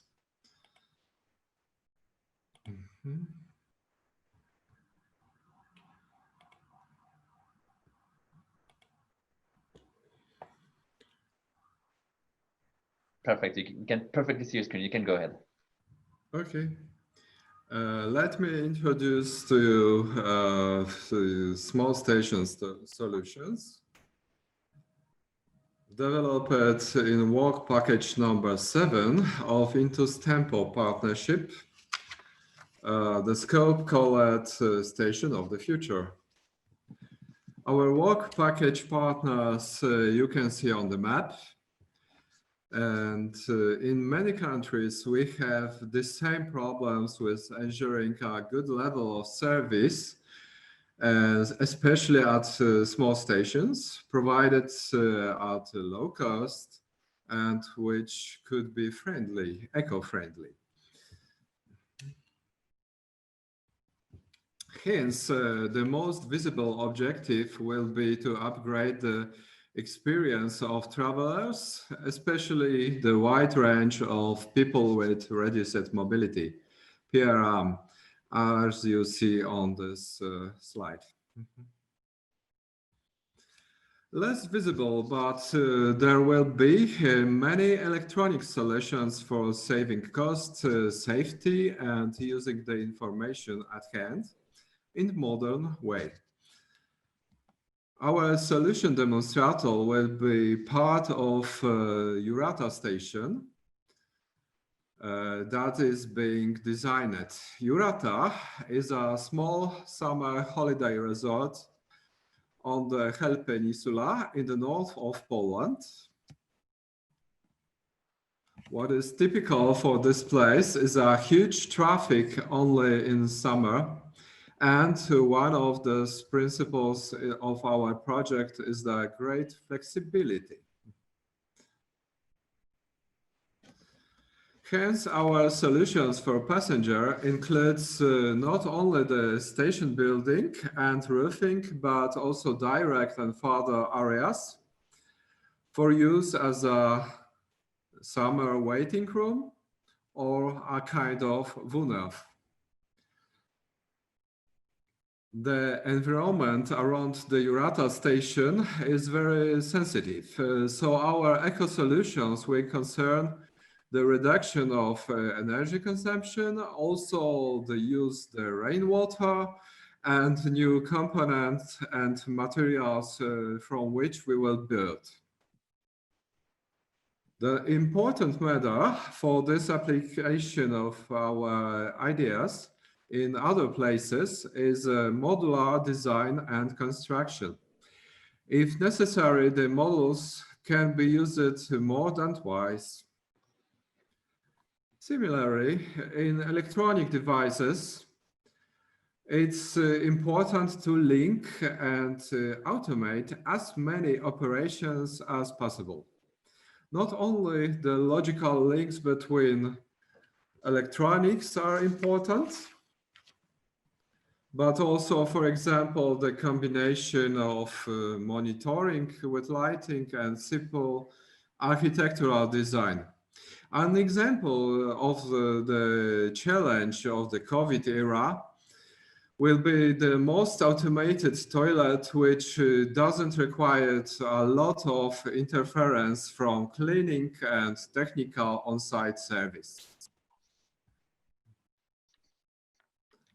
To conclude, our results will apply connected camera systems and other devices for security by PRM navigation and also ticketing, simplification of design and construction processes, and minimizing all environmental impacts.